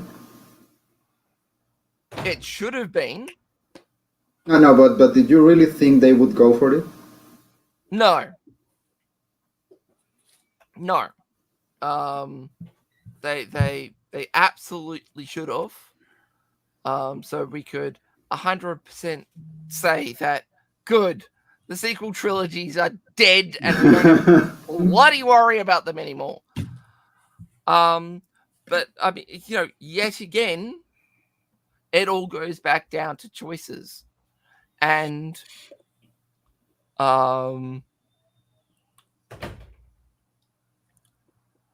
Luke's choice for Grogu, as much as people jumped up and down, made complete sense. And it wasn't, it wasn't Luke sort of going, here's a choice between attachment or no attachments. No, it was a choice between giving in to attachments and doing something silly like flying to Bespin. Getting your hand cut off. And getting your hand cut off. Or... and getting rescued by the people you were going to rescue. Exactly. Or staying, completing your training, and realizing that it's fine to have attachments, but just not to give into them, which is what Luke said. Give into attachment. Giving into attachment is the direct opposite to rejecting attachments, and it causes the exact same problem. And frankly, until Grogu made that choice, training would have been impossible for him. And then he rocks up in bloody the last episode, forcing everything, and it's like, get stuffed. Honestly, I was hoping they wouldn't show the choice in the Book of Boba Fett. I was too. Yeah, I was hoping that too. I was hoping we would find out in the next season of The Mandalorian. Yeah. But, did anyone get any Momo and Appa feels when Grogu went to sleep next to the Rancor? I don't think I did. I think it was cute. I mean, it was forced as hell. I mean, there was no reason for that to happen, but it looked cool, so I give it a pass. Just as I said when in my turn, I can give those things a pass because they are cool. Yeah, exactly. It was one of the cooler things in the show. Completely useless. Completely didn't need to be there. But yeah, hey, it was cute. It reminded me a lot. The first part when he touches the Rancor and starts empathizing with it, it reminded me a lot of Ezra when he touches this creature in the abandoned base, and that everyone's afraid of these creatures, and he goes like, no, you don't understand that they're not evil, and he tries to reach to them. I really like those moments when they connect without words. Yeah, that is, yes, I love that they focused a lot on that in the near the end of Rebels, especially near the end of Rebels, because I think Rebels was more about the Force than the Clone Wars was. The Clone Wars was more about the stories of the war going on, and then Rebels is about training a young Jedi and teaching them about the Force. And I like how they brought a lot of stuff like that into the show, and I'm glad they're showing it in some aspects in these newer shows as well. So it's pretty cool. I'm glad we got it too. And we got that from Omega. Even though she's not a Force user, she had those moments too. That's true. You don't have to know the Force to have those moments. Or is she? Oh no! Everybody's Force sensitive in the Disney Star Wars, though. Of course they are. Yeah, even Admiral Holdo. Oh yeah, she must be even greater than Master Yoda and midi-chlorian count. Oh yeah. I mean, the actress did say that she thinks that Holdo is Force sensitive. Like, apparently everybody's Force sensitive at this point. Of course they are. Really? Yep. Yeah, that was a comment she made like forever ago. I think like soon after the movie aired. I'm not 100% sure when that was. Everyone needed to be a bloody Mary Sue in that bloody trilogy. Yeah. Well, anyway. Well, Rose wasn't. Well, yeah. She didn't get anything right. Nope. She was terrible. She nearly killed Finn. Yeah. And she sabotaged a very heroic action on his. She didn't kill him, so there we go. Mary Sue powers confirmed. Oh yeah, that's true. That's true. Yeah, he crashed into his ship and they didn't die, so yeah, she might be. Yeah. She used her Mary Sue powers to save his life by nearly killing him.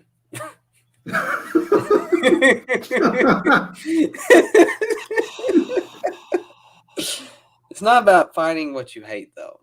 It's about saving what you love.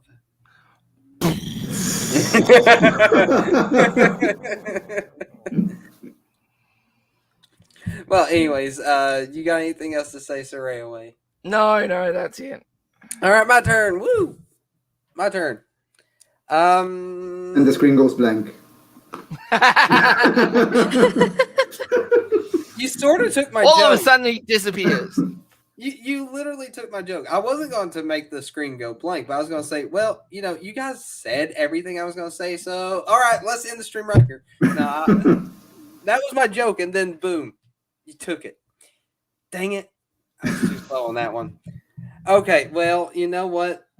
I mean, it is sort of true. You guys did say a lot of what I wanted to say, but there was a few things that you guys didn't talk about much, and one of them was the direction of the show.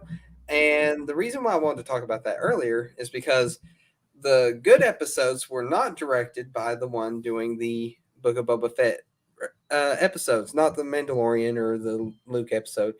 They were both done by different people. I think it was Dave Filoni that actually directed the 6th episode. I can't remember who directed the 5th one. The 5th was Bryce Dallas Howard, right? Yep. Okay, well, those 2 episodes were the best in the series, but they were directed by different people. Okay, and then we have, I think his name is Robert Rodriguez, doing the Book of Boba Fett episodes. And they just happen to have the lowest. Oh, no. I think it was someone else did episode 2, I think. Oh, yeah, there was another person involved. But episode 2 was good, though, for the Book of Boba exactly. Fett. Yeah, episode 2 was good. I mean, that's the point I'm getting at, is that every episode that Robert Rodriguez directed did not really go well. No. Like, at all. No. So, my opinion is that he doesn't do another Star Wars show. unless he learns how to, direct a little bit better. Which that's being a little mean, but Yes, because the thing is that I mean, he's not Ryan he's- Johnson though. yeah. I'll give him that much. I mean, okay. He was the director of Alita. Oh, really? Yes. Yeah. So the guy can direct. The problem is that the guy he was also the director of Spy Kids. Oh. Yes. So it's Hey, sort of, I liked Spy Kids though. Well, when I was little. yeah. I'm it is definitely a kids movie, but I mean the thing is that it kind of does explain the Power Rangers though in the Book of Boba Fett. It really does. Yeah. Now that you mention it, I actually am getting flashbacks of the show and of the Book of Boba Fett, and I am getting Spy Kids vibes in some scenes. No. Now that you mention it, I hadn't realized any of it. Wow. Hey, didn't I compare their cybernetics to Alita Battle Angel? yes, you did. Oh my goodness. Yep. Okay. Yeah. Okay. Now we're coming full circle. Okay. Yeah. It was Steph Green. Steph Green? Yeah. Oh, okay. So it wasn't the guy that you're thinking. No. I'm sorry. Chapter 2 was directed by Steph Green. Okay, and that's the guy that directed Alita and Spy Kids. No. The director was Robert Rodriguez. Oh, man, my brain's not working right now. Yeah, I have a headache. But funny enough, I mean, it's sort of funny enough that all of the episodes that were the weakest was directed by Robert Rodriguez, and all of the episodes that were the best or really strong were directed by other people. Because I mean, actually, Hayne, what did everyone think of Chapter 4? 4 wasn't that bad. I mean, no. If I'm remembering right, it wasn't that bad. Mm. It picked up from the third one. The third one was the fourth one was better than the third one, if I remember right. Well, that was directed by Kevin. Oh hell, Tancharian.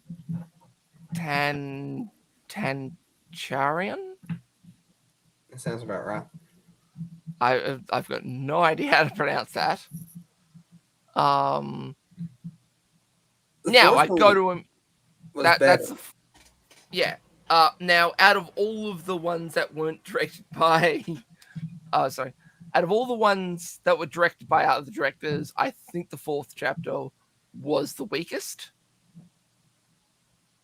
But it was also better than all of. But it was also better than all the episodes that were done by Robert. It was the weakest among those you mentioned, but it wasn't bad. Yeah. Yeah. And I mean, you got to realize though, like, the show has to be somewhat consistent in terms of direction, I'm guessing. So when they're going to the Boba Fett episodes, the direction's going to be similar, though they did take it in a better direction with that episode in particular. But I feel like they were trying to keep a similar, direction for those Boba Fett episodes. And then when it went to the Mandalorian ones, they went sort of in that direction that they went with the Mandalorian. So I feel like they were trying to stay consistent for the Boba Fett episodes, and then the Mandalorian episodes were more consistent with the actual Mandalorian show. That's what I'm getting out of it. But that's just my take. But yeah, I think you got that right. What you just say, I think that's the way it went. Yeah. But I mean, there is one thing that all of the episodes have in common, except for number 6. What? They were all written by Jon Favreau. That's true. Yeah. Only the 6 was different, Chapter 6, Mhm. because it was co-written by Jon Favreau and Dave Filoni. Yep. They both worked on it together, and that was a really good episode. Whether you feel like it should fit in the show or not, it was still well done. Yeah, absolutely. Like perfection. If it were in its own show. It really should not have been in Book of Boba Fett. Well, sorry, half of it shouldn't have been in the Book of Boba Fett. The other half was perfectly valid to be in the Book of Boba Fett. Yeah. Well, besides direction, I think the other thing I wanted to mention, what was it? I had 2 talk points I wanted to go over that you guys didn't go over, and I can't remember what the last one was. You guys really did cover most of what I was thinking, though, so I'm going to say mainly that I agree with everything you guys said, but the second talk point had something to do with something Commander Tano said, and I'm trying to remember what that was. I can't remember. Was it the N-word? N-word? You know, I gotta say, somebody's going to like watch this one day, and they might accidentally skip the part where we say the word nitpick and say, "Hey, we don't need to say the N-word." Yeah, see, I said the N-word, and somebody's going to take what I just said right there out of context and be like, "Oh, Shade says the N-word." And no. I don't think that's going to be the case. I'm pretty sure that by that time you're thinking in a world where World War III doesn't happen next week. So that's true. Yeah, no, that's not going to happen. Don't worry. By the end of the year, the world will be an irradiated hellscape, and the YouTube service would have been destroyed. So, dang it! I hope we at say least it while make you can. Let's say it while I can. Well, I guess my little nitpicks will have to wait for another time then, because I mean, there's so many little things I can nitpick, but you guys really did cover most of everything, and you know, the real thing that I really wanted to talk about was the direction. And the fact that we, all those rumors about the Dark Jedi and what this image is, I don't know what it is. But we didn't get what we were told we were going to get with this show. I have to say that it does kind of look like the Mandalorian, and I mean, the very, very, very first Mandalorian, the guy that created the Darksaber, not the. Is that Mandalorian. what it looks like? Yeah, it kind of does. I can see that. Maybe that was part of the flashbacks when they told the story and they removed it. Maybe. It's untelling, and this might not be official. I can't say that with 100% certainty, so take it with a grain of salt. But this image, when I did bring up Dark Jedi on there, and I know I've seen this image floating around once before, so I felt like it was official, but I can't honestly say it's official without knowing. But it wasn't that article from NME. I don't know what NME is, but that's the first time I've ever heard of them. The enemy.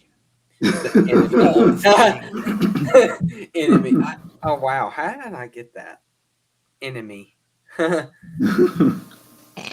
need to change their name. They need to change their name. They're going to become my enemy. No, they're the enemy of Hollywood because they get all the scoops. Oh, that might also be true. They might become my ally. The enemy of my enemy is my friend, in other words. But anyways, back to what I was saying. I would have liked to have seen the Dark Jedi thing that they were theorizing about. And I don't know how that rumor got started exactly. So it might just be it might have no foundation to it. It might just have been something somebody started up. I can't remember how all that went down. But it would have been cool to see a Dark Jedi in the time after Return of the Jedi. It would have been pretty cool to see that. And in a way, it would have been really cool if Luke had showed up to Tatooine and fought that Dark Jedi. If that Dark Jedi was going to be a sort of focus in the show, which we didn't get that, so we're not going to get Luke. Hang on. Let's be perfectly frank. If they're a Dark Jedi, then they're not a Jedi. Mm-hmm. Now they might not be Sith, but they're not a Dark Jedi. Sorry, they're not a Jedi. Exactly. So it'd be a little bit silly to sort of say Dark Jedi. Why? Because he wears armor. Yeah, okay. A dark Force user, then maybe. I don't know. I mean, they don't. If they're going the route of Kylo Ren, they didn't consider Kylo Ren a Sith. They wanted to move away from Sith for whatever reason. I seem to remember from the games somehow Palpatine returned.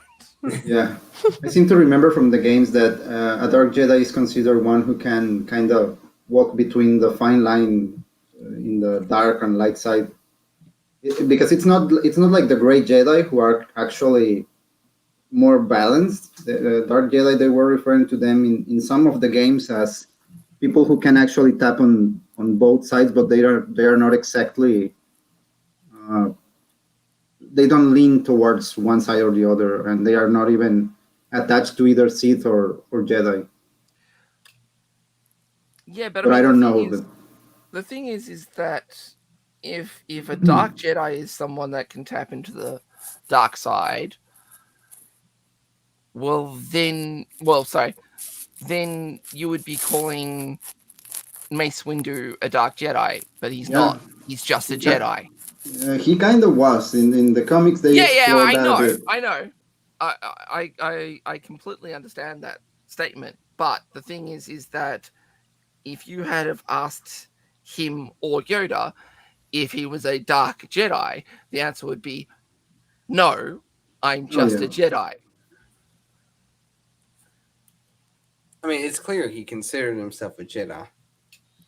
Not Dark Jedi. The thing is that and actually, from memory, I think his ability isn't actually to tap into the dark side. It's just being able to essentially absorb and then released sort of like the dark force from dark force users. It's been a while since I've looked that up.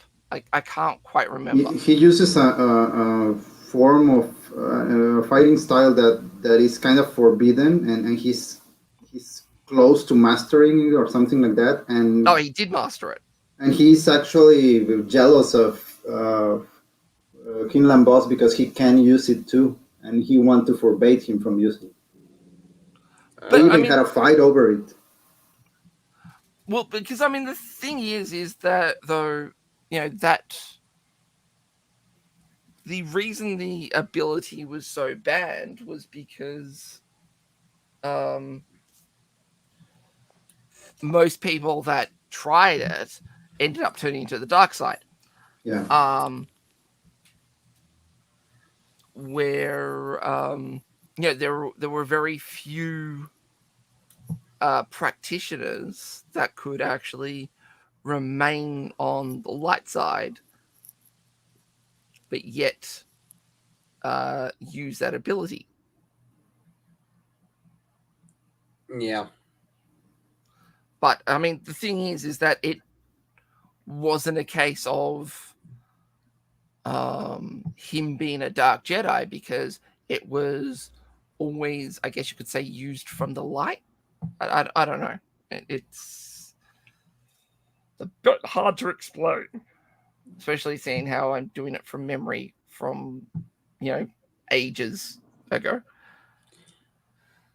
Well, I guess when it comes down to it, though, I would love for them to delve into that kind of stuff and give us another side of, people that use the Force. Maybe we should get a show on that, and hopefully not directed by Robert Rodriguez. He's not the worst, but he's not. Apparently, he wasn't suited for this. So that's really. I mean, besides the other thing that I can't ever think of, I guess that is all I really wanted to bring up, because that's something you guys never really talked about much, was the direction. And I mean, you all made valid points about everything else, so I don't think I need to reiterate any of that because I completely agree. But my rating is, it would have been. I'm a more optimistic kind of guy. It was going to be a 7, but as I mentioned last time, they killed Cad Bane, and I wasn't happy about that. So that took it down a whole point. So we're down to a 6. We're down to a 6. I mean, the show itself wasn't the worst thing I'd ever seen. They could have made a few changes. I would go back and watch a few of the episodes, maybe not all of them, but I would have went back and rewatched a couple of them for sure. So ultimately, it's a 6. Not the best, but not by far not the worst thing I've ever seen. You tried to take my joke. You tried it, but I said it. But anyway, well, they say great minds think alike. That's true. So we must both be great minds, or we must both have great. I don't have a great mind. Forget that. I can't even. I just got lucky. With a glitch in the Matrix. A glitch in the Matrix. Yeah, we'll just go with that. Well, I guess. I mean, we went over everything, and next. There is sort of one thing that I do want to bring up. Okay. And this is just something that people have been sort of saying that Robert Rodriguez might have just been phoning it in. Because the thing is that essentially, he's trying to get Alita to greenlit. So it could have just been a big case of just showing that he's a team player by doing Book of Boba Fett. But his heart might not have been 100% in it. Well, that would explain a few things. And I mean, I'm all for Alita 2, so I hope that does happen. And if the Book of Boba Fett somehow led to that, then this show will have meant more to me than what I thought. Because Alita Battle Angel is probably one of my favorite movies of all time. I mean, that might be a lot to say, but it came out on my birthday. It was a wonderful movie to watch on my birthday. I went with my sister. I think I've told this story once before. I went with my sister on my birthday to go watch it. It was just a good old time that I had with my sister, and she loved it too. And I've watched it multiple times. I have it. Were you fans of the anime? I love it. I watched the. I think I watched the. I didn't watch it before I watched the movie, but I got very intrigued by the movie itself, and I heard it was adapted, or it was an adaptation to an anime. So I decided to look it up, and I thought it was pretty interesting as well. Well, see, the funny thing is that what they actually did was they actually adapted the anime. Exactly. I'm talking to you, Netflix. I'm talking to you, Netflix. They adapted the anime. I think they added a little to it, to be honest. Yeah, they added some explanations from the manga, from stuff that you don't get to see in the anime. Oh, interesting. Well, sorry, what I should have been saying then is that they adapted the manga. Well, anyways, I hope that happens. And I hope it, I hope it happens sooner rather than later. And I had one more thing I wanted to talk about. And it's got nothing at all to do with the Book of Boba Fett. We're done with that discussion now. Okay. It's But almost are been. we? Huh? But are we? I mean, I am. I don't know if you are. Look, just go on your channel and stream another rant about the Book of Boba Fett if you want to talk about it some more. No. But I mean, I wouldn't be surprised if 2 episodes from now, it gets brought up and we have another go. Oh, of course it will. That definitely will happen.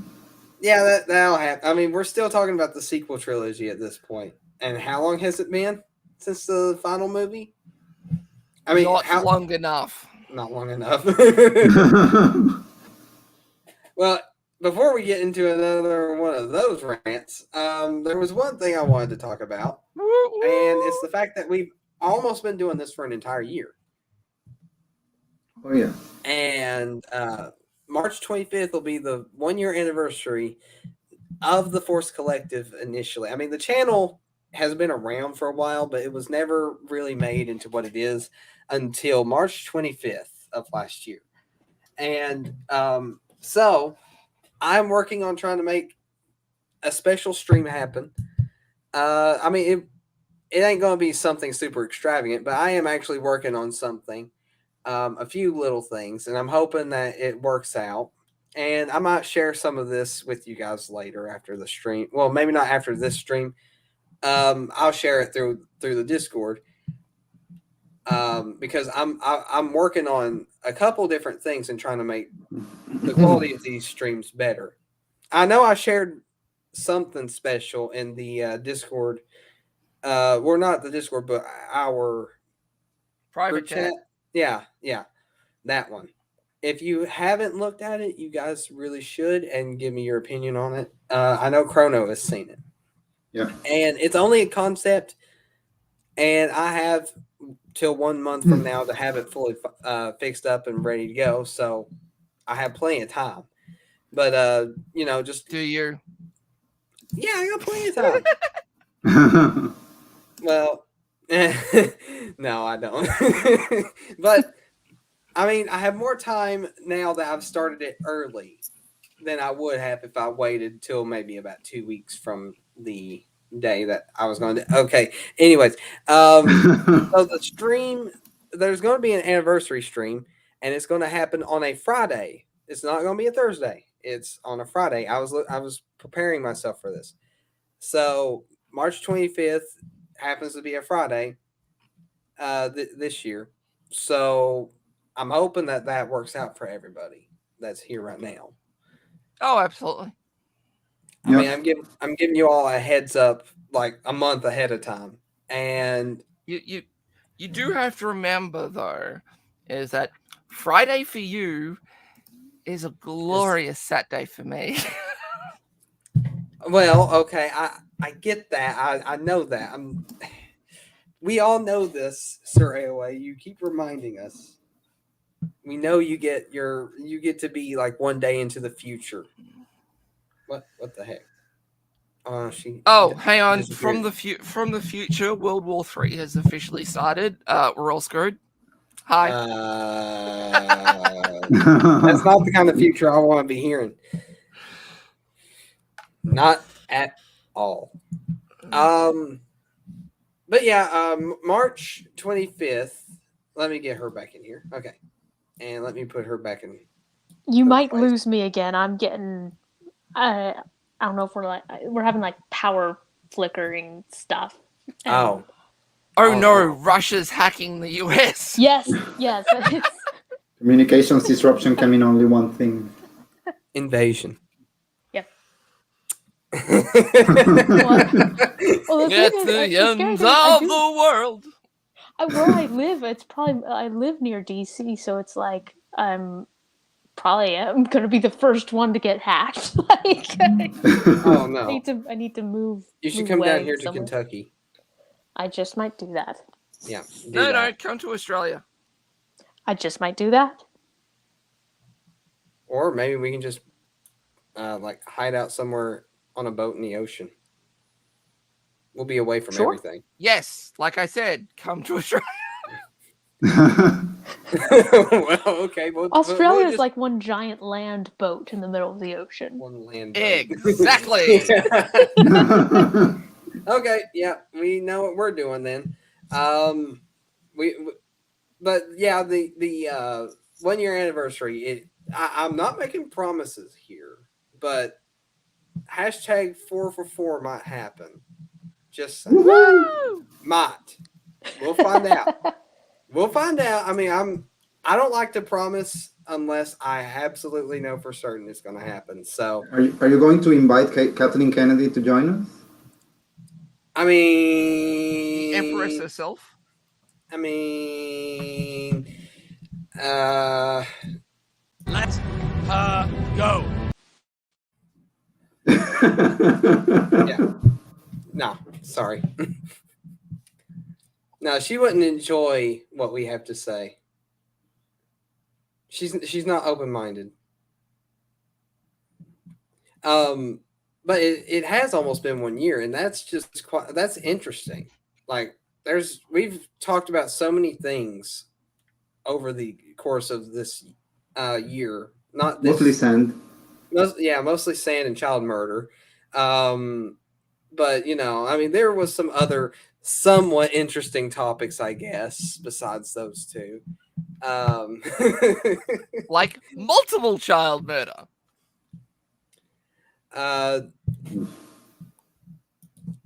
Yeah. Oh yeah, for sure. But yeah, we're going to try to. I'm going to see. Maybe we'll do a 4-hour stream that day. I mean, it is a special day, So I'm hoping that everything works out, and we won't have to worry about or I won't have to worry about anything coming up. I'm going to actually. I might put in for this day next month. I might put in for that so I don't have to work the day after or something like that, so I don't have to worry about going to bed early like I usually do. So that'll be fun. Okay. Well, we definitely should ask. Oh, and he's gone. Nah, I'm right here. I'm right here. The mouse I'm using, there's 2 buttons on the side, and I keep accidentally hitting them. They're like a back and forward button. I can't stand it. I hate it. But I'm using this mouse because it's easier than using the mouse pad on my laptop. So, yeah. But anyways, I guess we'll just go ahead and end the stream here. But I did want to tell everybody that March 25th anniversary stream. It won't be on a Thursday this time. We'll need to make sure we petition China and Russia to not do anything stupid for another month. Yeah, let's hope that that they hold off at least just for our anniversary, and then World War III can start. That way, I can say that we at least made it a year. But this has been pretty fun. I feel like the quality of the channel has improved from day one, of course. Absolutely. And, Everyone, make sure you start stocking up on your bottle caps. Yes. Oh gosh, bottle caps, Fallout. I like it. I was going to reference that earlier. I said we're just going to be literally living in the Fallout universe. I was going to say that. I don't know why I didn't. See, you're stealing all my jokes today. You and Chrono. How dare you guys? And I'm supposed to be the host here. Well, if you guys can do it any better, fine. Here, you can have it.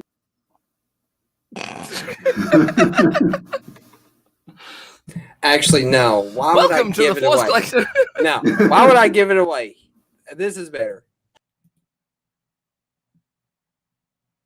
Hi.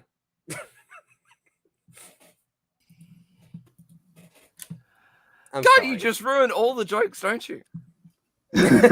Says the ones that steal them. Well, it's okay. We're still good friends, right? Right? Yeah. Mm-hmm. Sure. Right. I'm coming for you. Chrono, protect me. do what I can.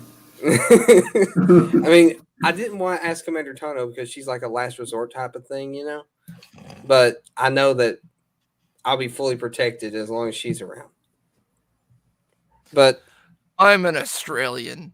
You're gonna need all the protection you can get. Oh gosh, yeah, that's true. I forgot That painted about a how very, you're very interesting picture in my mind, which I will not share because of the child-friendly stream. Okay. I have a feeling I know what. Okay, end this stream so we can find out. We're just going to end the stream here. But first, I'm going to do a little bit of plugging. Plugging things. We have a Discord. We have Twitch. We have a Twitter, and I have a playlist full of every single episode of Star Wars Topics from day one all the way to now. All that down in the description below. All you have to do is click the link. Real easy. Trust me. If you join the Discord, you're going to see a lot of sand memes and child death memes. And I'm sure everybody likes that. And insanity! Yes, complete insanity. And, you get to talk to me. I mean, who wouldn't want to talk to me, right? Right. You don't have to agree. I know you subconsciously agree. Anyways, you can join the Discord. We don't stream on Twitch much, but it's there, and sometimes we do. So, I mean, I'll put out when we do. And that, the best way to find out when I'm streaming, if I remember to tweet it, is on Twitter. I'm just going to be completely honest. Sometimes I forget, but this time I didn't. I even put the link out for this particular stream. Sometimes I forget to. But this time I didn't. And, it's here. So, if we're professionals. We are completely professional. But if you want to see when I'm streaming, I mean, it's usually on a Thursday at 6, unless you're in Australia, then it's a Friday at like 10. What time? 10 in the morning. In the morning. But yeah, 6 Eastern Thursdays. But not on the 25th of March though. It'll be Friday or Saturday if you're a Surrey away at 10 in the morning. So, yeah, if you want to find out anything like that, join the Discord or follow me on Twitter. Do both. I mean, I prefer both. But yeah, that's about it for me today. And thank you guys so much for joining us. And we will see you in the next one. So may the Force be with you always.